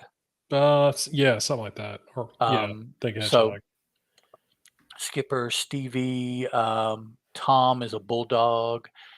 Yeah, so there's I four do or like five different Tom. animals. Tom is. I'm so happy Tom got introduced in the last issue. I want to go back and see if he was in one of the previous That's a issues. good. At, Yeah, at first, when they were talking, it seemed like that's how they were talking, but then they right. related back to the war, which he's supposed to be a veteran Mhm. of World War I, I would Yeah, presume. yeah, But they kind of alluded to that he was a survivor of a previous. So yeah. being a bulldog, he would probably be pretty easy to track as far as characters. Oh yeah, yeah. So I do like that they explained to him what was happening because he just thought it was like another World War kind of invasion. They were war, like, yeah, it's yeah. he was like, No, these are space aliens," and he just went, "Okay." But now Just he explained why he was so oh excited. yeah, yeah, yeah, He's like, well, dude that's telling me has never lied to me. right. Have you, dude?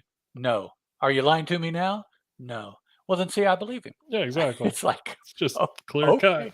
Now you come to find out a little bit later that the guy that is relaying to Tom has been working for him. So they have Yeah. more relationship Oh than yeah. just this, you're not lying to me, thing. So they already have that trust. Yeah. You find out. But yeah, that was a funny little are you lying now? No. Well, see, No. then I believe him. It's Why like would if I do if that? only it were that easy. No, no. All right, so let's jump into Coda. Coda number 2. Okay. First off, I love this Coda, cover. Coda Um, Cabana. if you've not seen it, it is a stark yellow uh, cover with all these little mousy little characters on it. And then it's got Circa standing there. She's Hum's wife. Standing there in her gray armor and everything. It's such a good looking cover. Um, so Coda, this is issue number 2, False Dawns, written by Simon Spurrier, illustrated and colored by Mateus Brzrkr, with color assist by Patricio Del Pesce, letter by Jim Campbell, designer is Grace Park. Not too many covers, just like four 4, covers. including the A. Yeah. Yep. Coda is created by Simon Spurrier and Mateus Brzrkr.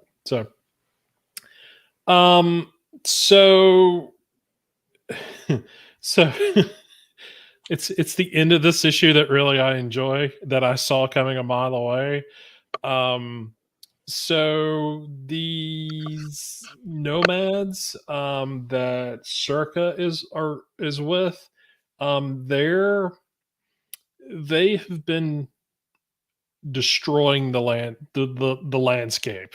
Everybody they come in contact with are bad guys. They sort of reason with themselves that the people that they come in contact with are evil because of this and this. There's always a list of the reasons for why they need to defeat them, and they don't just beat them. They annihilate them. They slaughter them. And if you saw these little nomads, like, and I said before on the cover, they're like these mousy looking, people. They're probably half the size of Circa, if not smaller. But they have these sort of laser cannon type things, mask things, or weird. But they are slaughtering everything. So they go to their leader after the last issue's slaughter, and come to find out he had a heart attack in the middle of everything, or a stroke or something, and he's dead. They sat there and spent the first 2 pages of this issue explaining to him why they did what they did, and then only to find out that he had passed away. And so they just went, all right, well, I guess we just have to keep going then. And she's like, and Circa's kind of like, I think I need to come with you to sort of keep an eye on you. Now she's a warrior, so I mean, none of this is foreign to her, but at the same time, and she's kind of wanting to get back into action. Uh, but at the same time, she's very she's like, these people are unhinged, or at least misguided. So that's sort of her story and what's going on there. During all of this last issue, Hum was captured because he was trying to explain that there was we'll say a wizard. He wasn't really a wizard. I forgot exactly what his role was, but he was going around with this kid who was supposed. Jesus. Do what? Jesus. What? Jesus? No. That's who he was going around with. The kid Is was. that who he was? The kid was their Jesus. Yeah. Oh yeah. Oh yeah. The kid was their Jesus. Yeah, he was Yeah. the savior, and who was supposed to answer this prophecy. Who really, the guy was just sort of lying to everyone, Yeah. just for his own purposes and everything. And this kid was just a guy. He was just a kid. And Hum knew that. And Hum is, this is a world that used to be imbued with magic. And so now magic is sort of I mean, you can look by the landscape and the creatures and everybody that's around there. There's barely a human looking person around.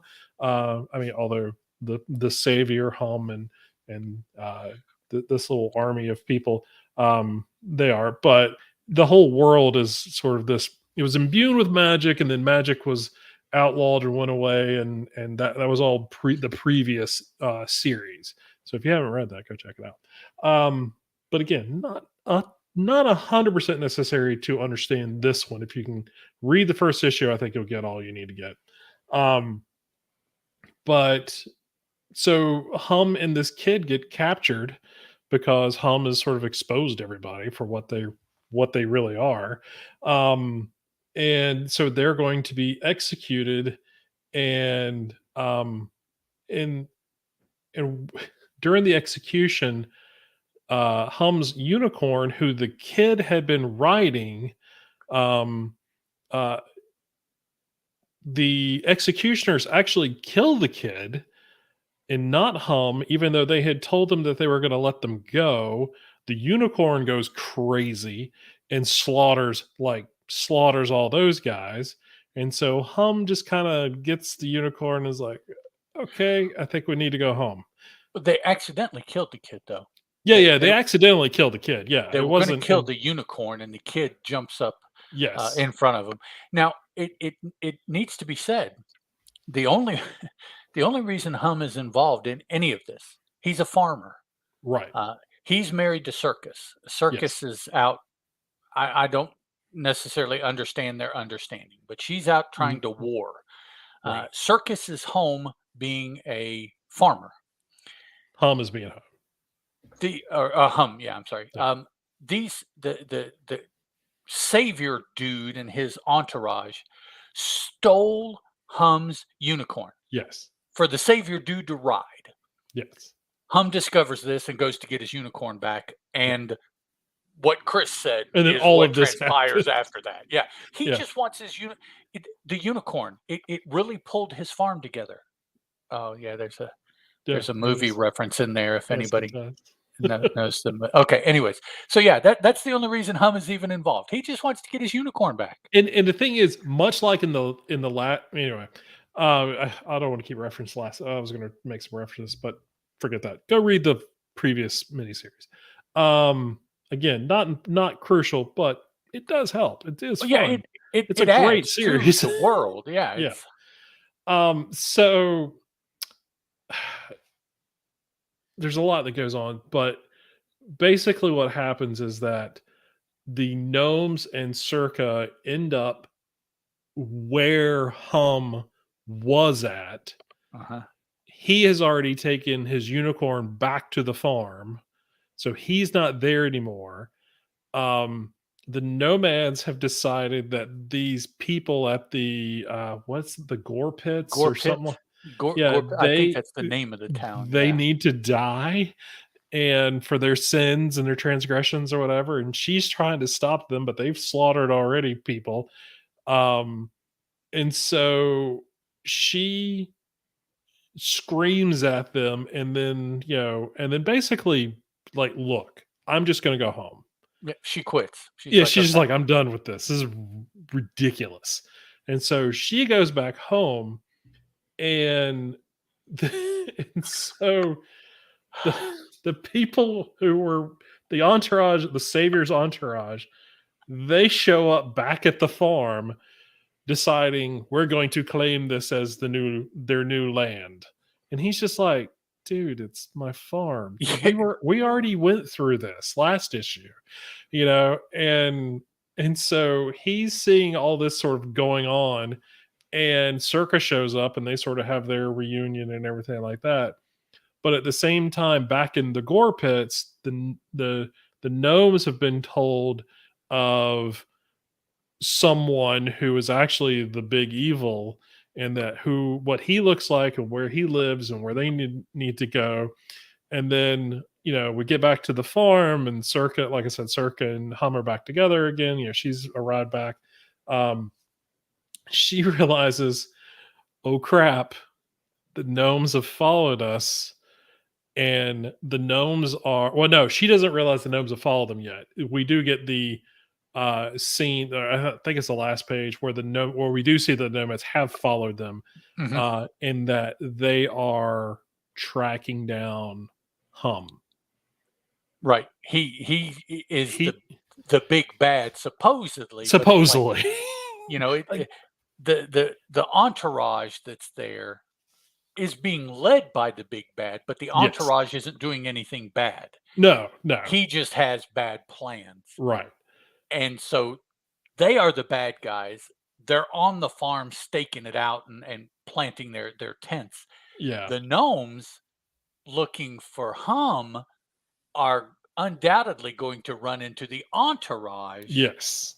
and that's going to be the next big issue is these two groups clashing with Hum and Circa doing who knows what to try to When yeah. we get, so again, second issue, there's a lot going on. Oh man, yeah. I mean, it's a ridiculous amount of stuff going on, and it is all done. Now, I did a poor job sort of summing it up, but at the same time, there is so much going on, but it is paced very well. Oh yeah. Spurrier does a really good job of telling the story, and there's a lot, like I said, a lot going on, a lot of different characters and stuff like that. We even get the guy that Circa was camping with for like one scene, who had the Mhm. wife and everything. Like Yeah. he's back in this issue, uh who he's part of the entourage now, and his wife is underneath the carriage. It's, again, it is, I don't want, I hate, oh, I'm fearful to even make this reference, but it is, this book so far has been a very Monty Python esque adventure so Kind of. far.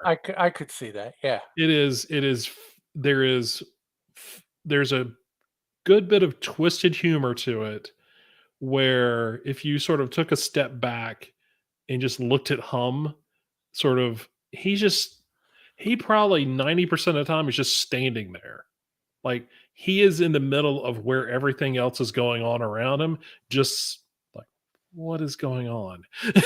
It's like, Just why is this watching. happening? It's like, what? And so I don't know if that will continue now that they're at his farm once again. What will exactly happen? But yeah, this has been a really, really entertaining book. Um, the art in it, I mean, I hate to even bypass that, but the art in it is extremely good. We talked about the sparse use of coloring in City of Sirens. The color palette in this is so, it is so bright, and is so, I mean, it just really lifts everything off the page. It is an extremely well colored book. Um, I dig it, and I think more people should be checking it out. It is such a good book. Very good. Yep.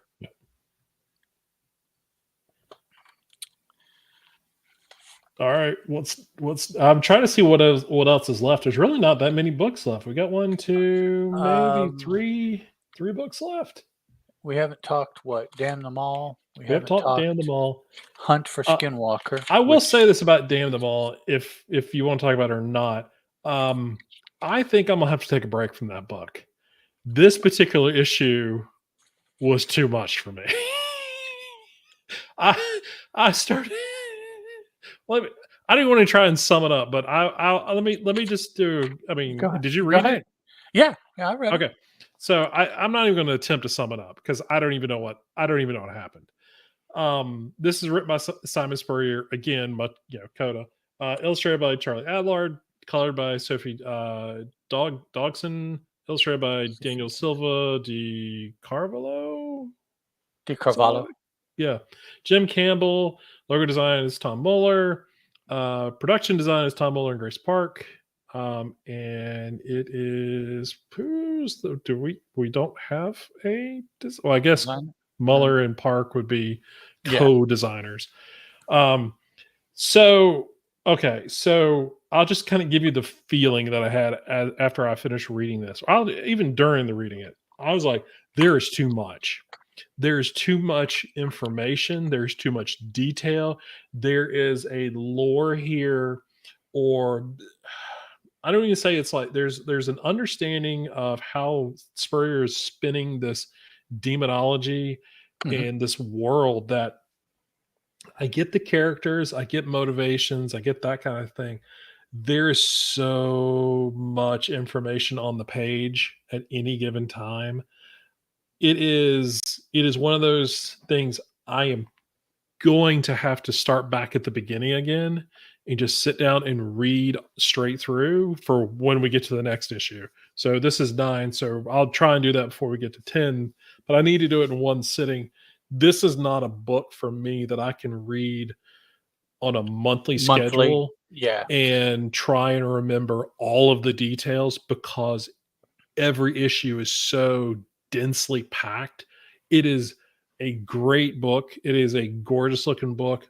I appreciate the amount of detail that is in it and this world building that Spurrier is doing with it. I think you could go on with this book forever Mhm. for as much as he is putting into this. I appreciate all of it. This particular issue, I got about halfway into it, my brain exploded.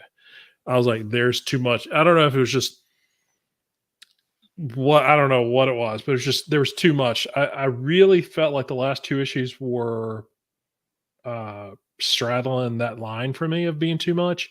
This one just was too much. Um, and it's I just was I was okay until the Andrus scenes okay, yeah. Yeah. with Ellie's friend. Mhm. Um, I I that I was I like, love those pages, "Oh." Well, Andrus is, but it he's just awesome. it made me when I looked at it, did it make you just feel like the page was just vibrating? Oh, yeah, when he was And on it, that's yeah. I love that the way that coloring does that. I mean, that's such a like the the art design of this book as a visual story or visual medium is done so well.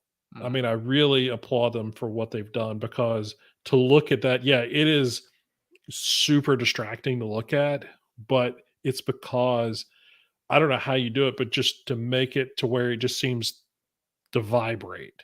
And I love that. But so art wise, I could take everything in this book. It was all Oh, great. yeah. And again, not the story is bad or anything like that. It's just for me, too much going on. I need to slow down. So I also have a feeling by the way that Cillian was describing this King Beleth character, Mhm. that King Beleth is an angel and not a demon. Well, it says in the little word thing that it's like one of the 13th spirits of the Mhm. 72. But yeah, But, it doesn't say it's a demon. It um just says spirit. So right, yeah. and the reason is because my my personal understanding of demons is that they don't work in the way that this Lord Beleth is working Right. according to Cillian. Yeah. And so I'm like, we already know that this world has angels, Yeah. and not to be offensive to anyone, but in a very broad sense, angels and demons are the same. Yeah.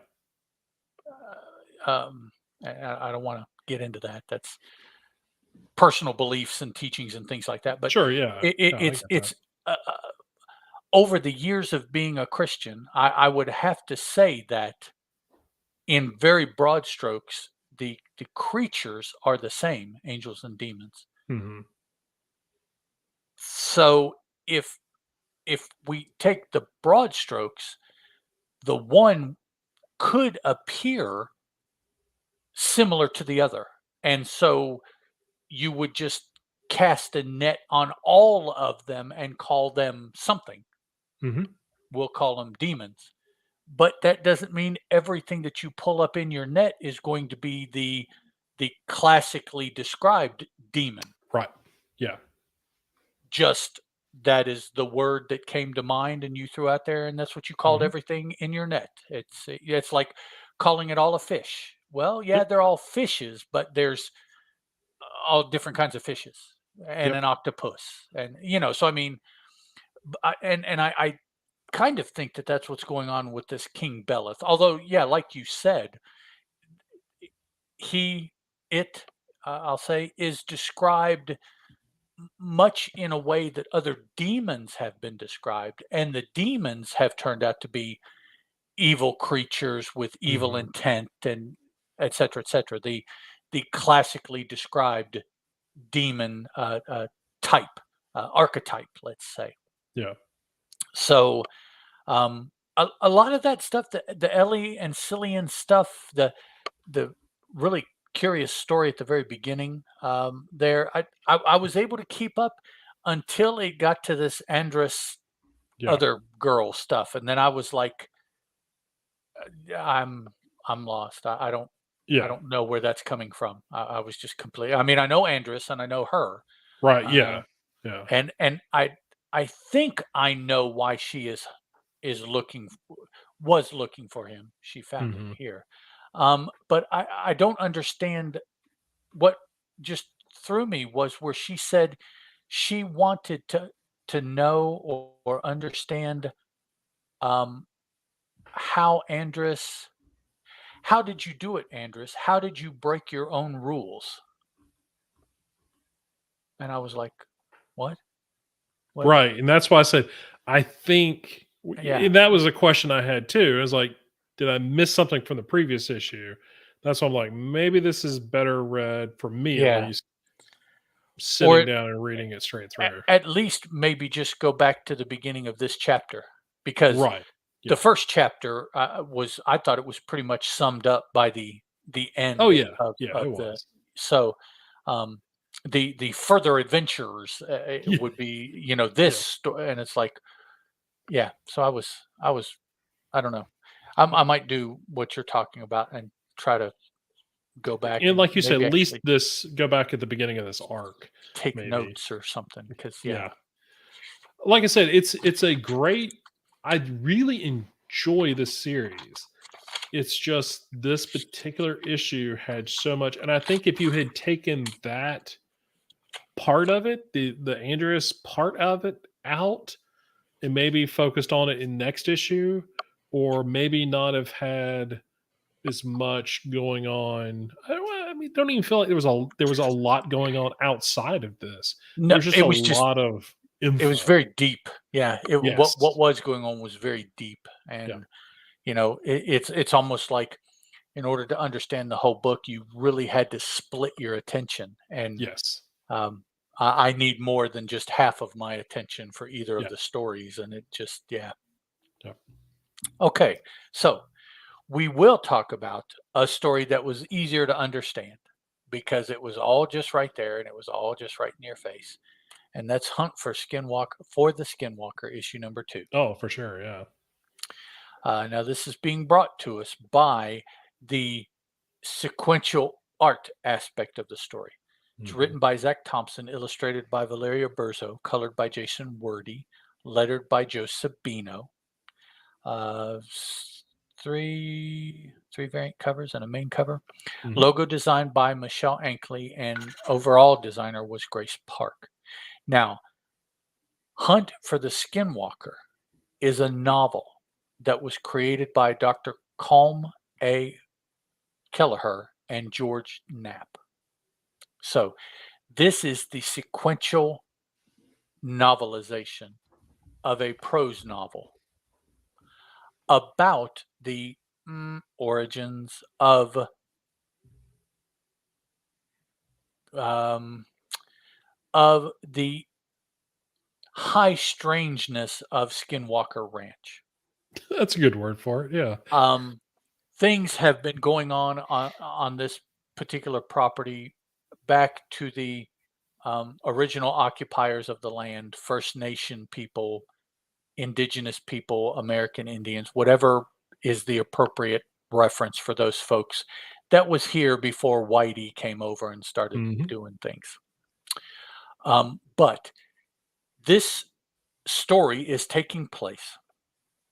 Skinwalker Ranch is owned now. That person bought it from a gentleman that was in the aerospace industry. That gentleman bought it from these people that we're learning about here in the story. So the the owners, twice removed of this piece of property that we now call Skinwalker Ranch. At the beginning of this story, the reference was the last name of the family, uh, the Johnson Ranch or the Smith Ranch. As we know when we talk about farms and whatnot, it's just the name of the owner Yeah. farm. That this was the same way. Skinwalker is a name actually that has been given to it much more recently than what we're seeing occur in the story, actually, also. But so this is Tom and Ellen, and I forget their last name. Oh, yeah. I should have written it down. But Tom and Ellen, and they have a son and a daughter. It's the four of them living on this piece of property that we call Skinwalker Ranch in Utah to raise cattle. It's a cattle ranch, or well, yeah, cattle ranch. Cows seem to be the main interest Mhm. of him, and they're trying to do that, but really odd things happened a little bit in the first issue. Things that maybe you could move past if it was all that happened. Given time, it'd be out of mind and whatever. But things just continue to happen to this family. A lot of it in this issue revolves around Tom. He seems to be the witness or the finder of evidence or Mhm. what have you. That's probably because he's actively working the ranch while his kids are in school and help on occasion. And his wife is, I don't know, maybe his wife is a bringing up the kids. Maybe that's Mhm. what she does, and she helps on occasion. He mainly tends to the ranch itself, so he is encountering a lot of the high strangeness that's going on. So a lot of the first part of this issue is just him going about his daily routine. We do finally show a sit down between he and his wife. Things have not been good personally for either of them or good between them because both of them have seen some really freaky things and they haven't told the other. Right, yeah. So they've been holding it in, and both of them have been afraid to tell the other, also afraid to tell the other because they're afraid the other has weird stories too, and it'll just mean that it's real. Yeah. If you have an idea, it's one thing, but if more than one person comes up with the same idea, there's more going on there, Oh, yeah. and that's Yeah. that's what both of them are worried about. But they do finally have that sit down and get it all off their chest. Oh, by the way, I did see that. Oh, I saw this again too. So Yep. it's kind of just a relief there. So that kind of evens things up. They talk about, well, if things are going to be weird here, maybe we should just go, get Yeah. out of here because this place is bad juju. And he's like, no, uh, got too much into it as far as Yeah. investment, and he's being all alpha. I am not going to be run off my Right, yeah. property. It's my land, and I'm not Yep. going. So he decides, however you want to look at it, to stay. So weird things continue to happen.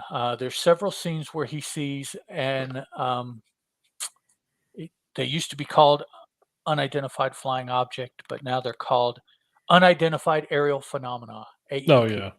Yep. uh, or UAP, unidentified aerial phenomena. Yeah, Yep. UAP. He manages to take pictures of it with probably what, well, it doesn't look like a disposable camera, but it's not a very high tech 35 millimeter camera either. He gets the pictures developed, and the pictures don't show anything that's useful. So he gets frustrated with that. And we do get a little indication of something in that scene that has been very manifest in any type of investigation that has been done on this property up until including the present. And that is something is going on there that modern technology has the damnedest time with. Things break. Things don't record like they're supposed to, or they record such anomalous information that the information can't be used, or something. But with modern technology, something is always occurring when people on this property try to use that to register something. Oh, yeah. Could have been UAP. Yeah, it could have been. There you go. UPN. I think they missed out on it there.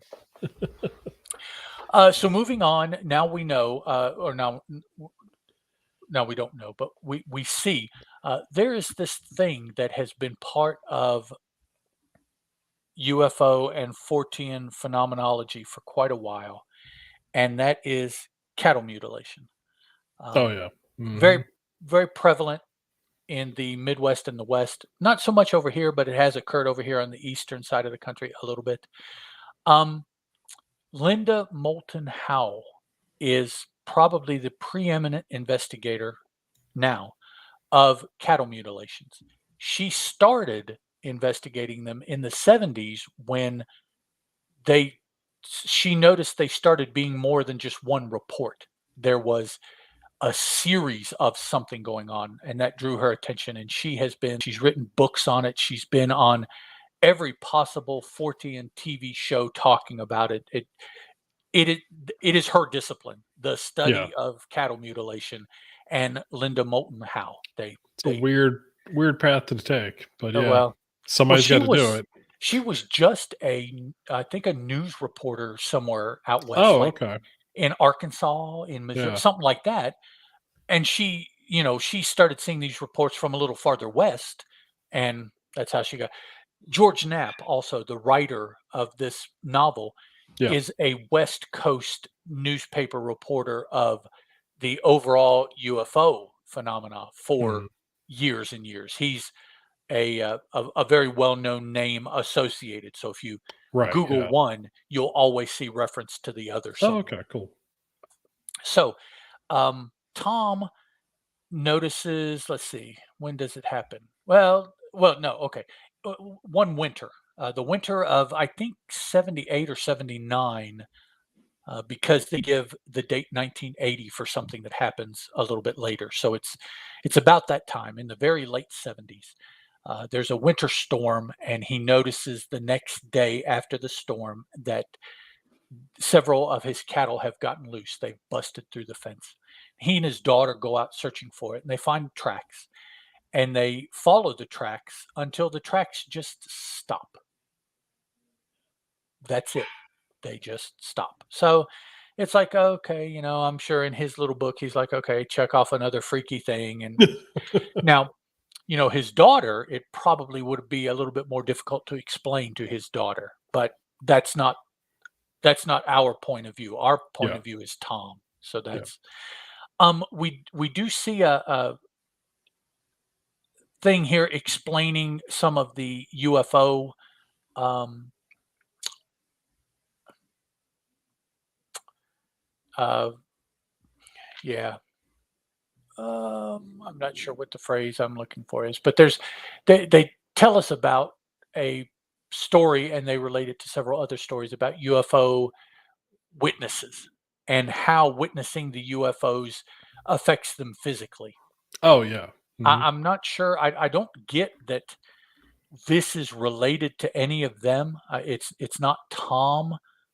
Um, they start talking about chupas. Thanks to the work of Dr. Jacques Vallée, we call these UFOs that hum like refrigerators chupas. I don't know why that's thrown in there, but it is.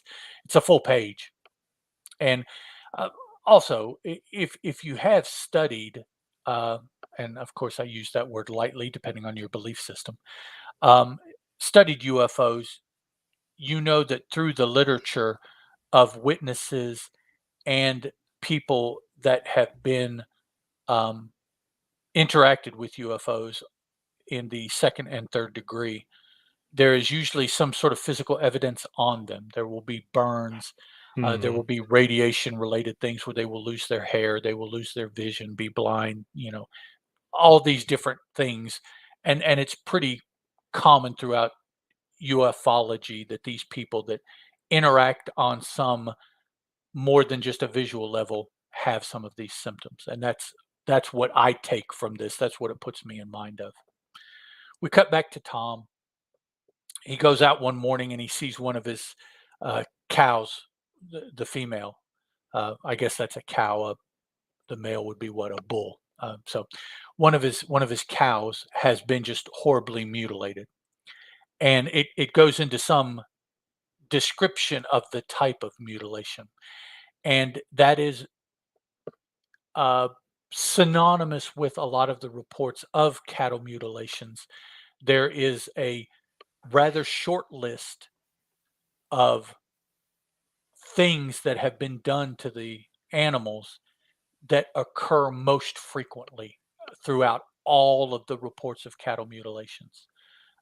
Lack of body fluid, blood, missing organs in such a way that it looks like it was either cut out with a scalpel, cut out with a laser, um, s- uh, removed with the usage of heat, so that all of the connective tissue and everything for the organ is seared shut so that it wouldn't bleed, and the organ removed.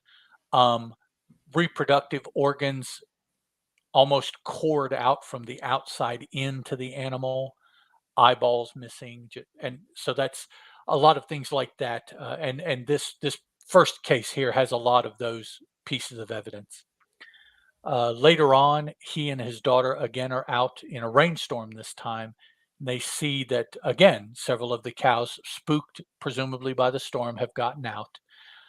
They managed to get one in, but in doing that, going out and bringing that one in, they left the rest of the cattle by themselves and come back to find that two of those cows have been mutilated in very distinctive cattle mutilation ways. And the next several pages relate several of those techniques that it looked like happened and what happened to the cows and everything like that. I don't necessarily want to get into everything because it's not the most pleasant of Oh, things to, no. No, it's you know, quite to graphic. yeah, to I can only imagine if you would all care about these animals and you find them in this condition. Uh, Many people would truly, I think, lose their mind because Oh, of yeah. how cruel it is to do some of these things to animals. Mhm. It's like, yeah. So he's about at his wit's end. He's sitting here on the porch talking to his wife, and they see probably one of the more unique aspects of Skinwalker Ranch, and that is that they're being I feel that they're being surveilled by a floating orb. Mhm. This particular one is blue. Uh, Blue happens multiple times, but there's also a white orb that they described seeing. Well, this blue orb is watching them and starts messing with them. And his wife grabs a flashlight and shines it at it, and it scares it away, what have you. But it leaves at that point. Later on, at some point, they're in the kitchen having breakfast, and a white orb is seen outside. Again, I believe surveilling them in their house. It's seeing what they're doing. Well, Tom runs out and decides that he's going to chase this uh, to no avail. Right, yeah. Yeah, it's small and fast and whatever. It leaves him. Well, he sees it again and he sicks his dogs on it. And he figures, well, I might not be able to keep up with it, but the dogs can. If Mhm. not, they can track it. And, Yeah. so the dogs run off and they like, run off. Um, then he hears something happen to the dogs, but it's getting late in the day and he decides he's not going to go investigate until full light tomorrow. So the next day he goes out with his daughter and he finds the 3 dogs, and it looks like they've just been incinerated. All 3 of them, Yeah. they're laying together, and it looks like they've just been incinerated. Nothing on the ground by the way it's drawn to denote anything. It's like each of the dogs themselves was incinerated. And this is it. That's the final straw. The last panel um, says Tom spilled his guts to the media, which is where we, the National Organization for Speculative Science, which a quick Google search today showed me that there is no easily findable reference on Google of this organization, where we come in. And Tom is saying, hello, Deseret News. Now, the Deseret News is a newspaper based in Salt Lake City, Utah, that is still operating today. Hmm. So the newspaper exists. Yeah. This National Organization for Speculative Science, a moderate search on Google, I could not turn up anything about them. So I don't know.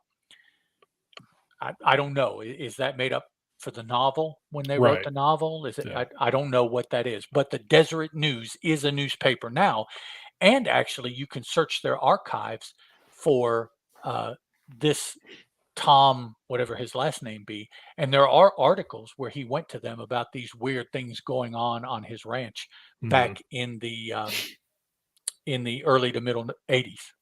Oh, okay. So, and that's where this one ends.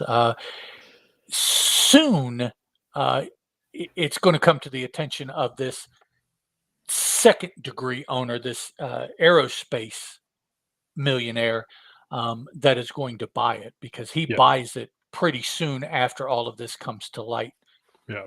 for reasons of his own. And but Crazy stuff, man. that's where and it's this is again, this is just barely opening the file of the total number of Oh, weird yeah. things that Yeah. happens on this property. This is just beginning. We haven't even gotten anywhere near why this is called Skinwalker, even though it's the Yeah. title of the story. Yeah. That's a story that is of the first peoples that I guess this family doesn't find out about until later on, having lived here. Well, I wonder if stuff like this has gone on before, kind of Mhm. research and stuff like that. But there's a very specific story involving Skinwalker and involving 2 particular tribes of First Peoples in this area. And I say that based on knowledge I have from watching a different television show. Yeah. Yeah. That's a show I hadn't checked out yet, but I have plenty of people who have told me about it. I'm like, "Oh, maybe I should watch that. That'd be kinda Oh, interesting." yeah, it's very interesting, especially since one of the primary people is a NASA scientist. I mean, Yeah. he's a rocket scientist. No lie. Yeah. It's it's what he does. And yeah, you ask him about it, and he's like, "Oh, this stuff is weird. I can't Yeah. explain it, but this stuff is weird." So, Alright, so we'll wrap things up talking about Grimm number 14. This is written by Stephanie Phillips, illustrated by Flaviano, colored by Rico Renzi, lettered by Tom Napolitano. I Napolitano. always want to put an extra syllable in there for some reason. Several covers. Logo design is Dylan Todd, and designer is Madison Goyette. And Grimm is created by Stephanie Phillips and Flaviano. So the beginning of this particular issue, we get a lot of song lyrics. This is actually a song called "Black Sheep" by Jen Wigmore. I took a took a listen to it today just to kind of get the tone. It's very loud music, uh, very heavy rock kind of sound to it. I digged it because it's right up my avenue of stuff that I listen to. But yeah, so this is the opening you know lyrics of the song and everything that get us going um, to where we come across this creature. Um, the last issue had the little imp kind of demon looking creatures that we were trying to figure out were those the same ones from the Max or not. Mm-hmm. so but yeah, so we get so Jessica and Edward. uh Edward, thank you, are there, and they're trying to find their way into hell, and they're figuring that this particular lady that is that has these little imps is a way to get there, because the scythe teleported them there, because Jessica told them that that's where they wanted to go. The interesting part of this story as we get into it is that hell is defined completely different. Um, and I think everyone, the saying everyone's personal hell is a familiar phrase. And so that is how they portray hell in this, for them, is that the torment that they put themselves through and the is what you would endure for the rest, for eternity. And so Edward, obviously, is, being a musician and everything, his personal hell is just dealing with being called a fraud, and no longer he's not a real musician, people can do it better than he can, all this other stuff. And Jessica's is a room of mirrors that basically show her, and that she is her own personal hell, because she doesn't, believe in herself, and she doesn't think that she's capable of, the things that are necessary for her to do. And so people get hurt around her because she, basically turns and runs. And so I thought it was pretty interesting that this is them looking for access into hell. This is the doorway that they have to go through. They have to survive. They have to manage their way through this, and she does. And in doing so, she tracks down Edward to free him, and so then they, continue. They'll continue on with their journey.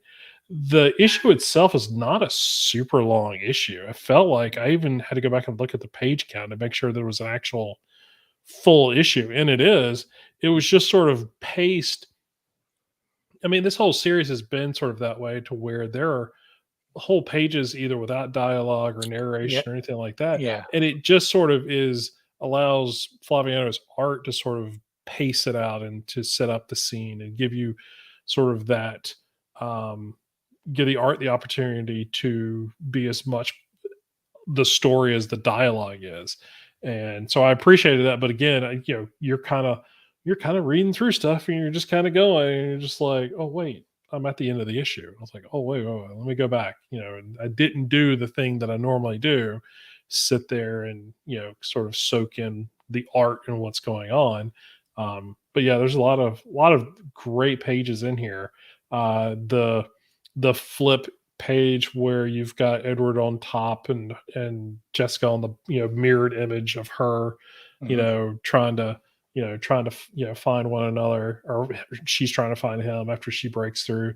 Um, that's just solid artwork in here.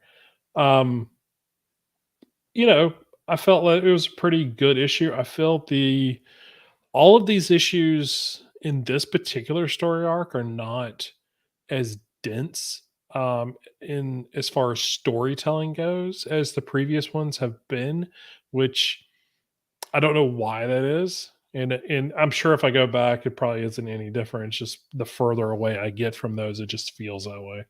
Um, but it is something I'm probably going to go check out and just do a little personal research and see if that actually is the case. But yeah, I mean, I've enjoyed it. Flaviano's art continues to be strong. I think he got a hold on what these characters look like and sort of how they move through the pages pretty early on, and has just sort of honed in that, every issue. And Stephanie Phillips is just like continuing to, you know, develop this story in her own, pace that again, I don't think is a slow pace. But it is I mean, it's deliberate in sort of this slower pace that it is. Um, she's not in a rush to get from point A to point B, and I think a lot of it probably is us looking through the scenes through Jessica's eyes that she's hesitant in what she's doing and how she's going about things. Not quite sure what the next step should be, so we're not blowing through scene after scene after scene. It's her sort of doing what we should be doing. We should be sort of checking our surroundings and seeing what's going on. So, yeah, but a good, it's one of those. I think we've said this before about this book and some other books. When all of your issues are 7 and 8s out of 10s, and you just kind of get another 7 or 8, you're just kind of like, well, there's Mhm. not a whole lot more to talk about, or applaud about this other than we've said 100 times before. But yeah, it's just again another solid issue. So So at the beginning of this book, is that Adam and Eve eating the apple? I'm assuming so, yeah, and I'm assuming that we're getting, um, I don't think a Lilith type story, but the Apple sort of what is it? What am I thinking? What is it doing? It's not De- disintegrating, but it's decomposing? decomposing. Yes, thank you. Good lord, it's all these D words. Um, but yeah, decomposing and sort of seeping into the earth, and then growing this flower. That's I'm not sure what the flower is, other than some sort of corruptible thing, because it takes hold of that little girl and And possesses her and changes her into this you know demon thing that then it looks like corrupts the entire city to where it's fighting itself and burning itself down. yeah, So I had images of the destruction of Babylon, yeah. but when I did that search, that was about 500 BCE, not Mhm. 2000 BCE. So I Yeah. don't know. I guess this maybe is just a general reference for the effect that this creature, which I have absolutely no idea who this creature is supposed to be, if it is supposed to be known. Um, Yeah. Yeah, and that's the thing, I don't know. very But very distinctive creature, but but it's yeah, I like the design of it, yeah. it's here at the beginning, the first 4 or 5 pages, and then at the very end of the story. So it Yeah. wraps around and connects. It was interesting to play the song, because my intent was when I started to read the issue, I was like, "Oh, well, it's a song lyric, so I definitely need to look for this song," because there's been song lyrics in this series before. And so I was like, well, let me go back and let me find this real quick. So I did that before I even moved past the third or fourth page, and found the song and started playing it and was just listening to it. I'm like, oh, well, I'm going to read the issue or read the song lyrics as the song is saying them. And it was kind of a neat experience, to sort of see it. I mean, it is almost verbatim It's a, from the lyrics of the song at the beginning. So, it's a good way to let them put the whammy on you, man. oh That's yeah, it was good. like reading spells when they're written out in the book, Right. man. That's Don't want to do no, no, dog, no. that. Have Yeah. no idea what that's gonna do. Not Oh, willing to no, take the I've got chance. no idea about the artist too. The artist was brand new to me, so I was I'm always curious when writers put in song lyrics. I mean, there's obviously reasons for it, but Mhm. I'm always curious about what the reason is. Like, what made you? Is this obviously well, I say obvious, but it's not obvious. Is this someone who the writer is familiar with as far as the music goes, or is it something that they like I want some song lyrics, but this is the kind of feel that I'm looking for.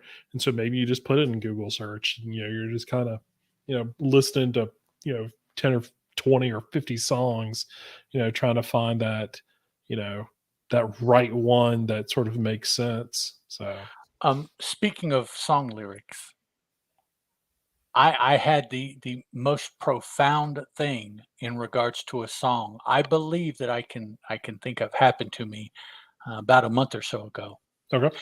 when I found out that the song Africa Mhm. from, From uh, Toto. Toto, Yep. One of my, if not my favorite song ever, ever. That is? Yes, Oh, wow. I I didn't know that. I Interesting. absolutely adore that song. Huh. Um, is a song about a werewolf going to Africa looking for a cure for lycanthropy. That's what that song's about? That's what that song's about.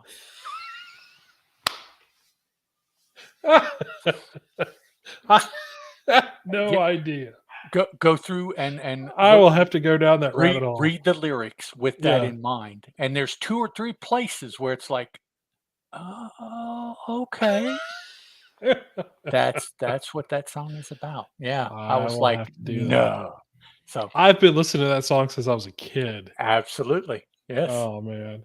That's but hilarious. that's what it's about. Oh, what a Remember goodness. that, all you folks out there, the next time you hear Africa.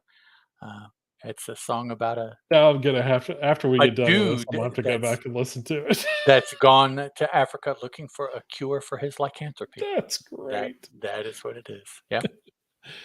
Uh, alright. Anything else on this? No, sir. Alright, cool. Got anything else before we close out? I don't think so. I think I'm pretty done with anything else. Yeah, I think yeah, I think I'm a little, my dog's 6, yelling downstairs too. 7, 8, 9. We talked Yes, about 9 it's books, a lot of man. books, a lot of Phew, books.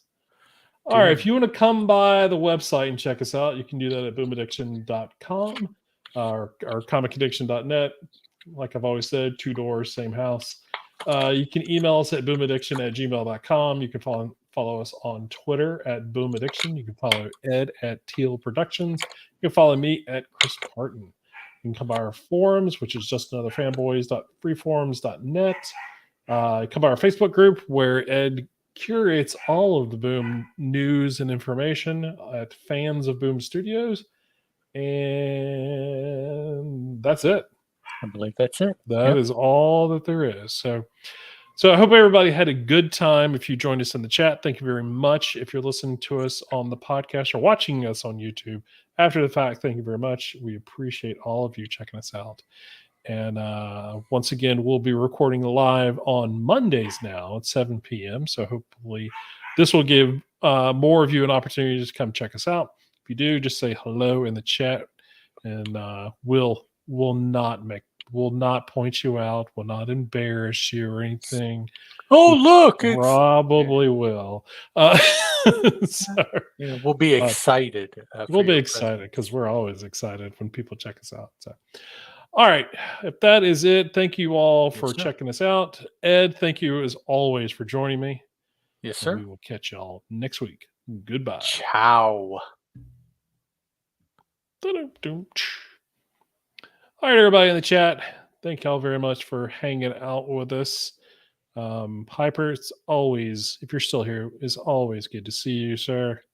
So thank you for hanging out with us for a good bit here. But yeah, thank y'all very much for jumping on, and we will catch y'all later. Bye. Bye.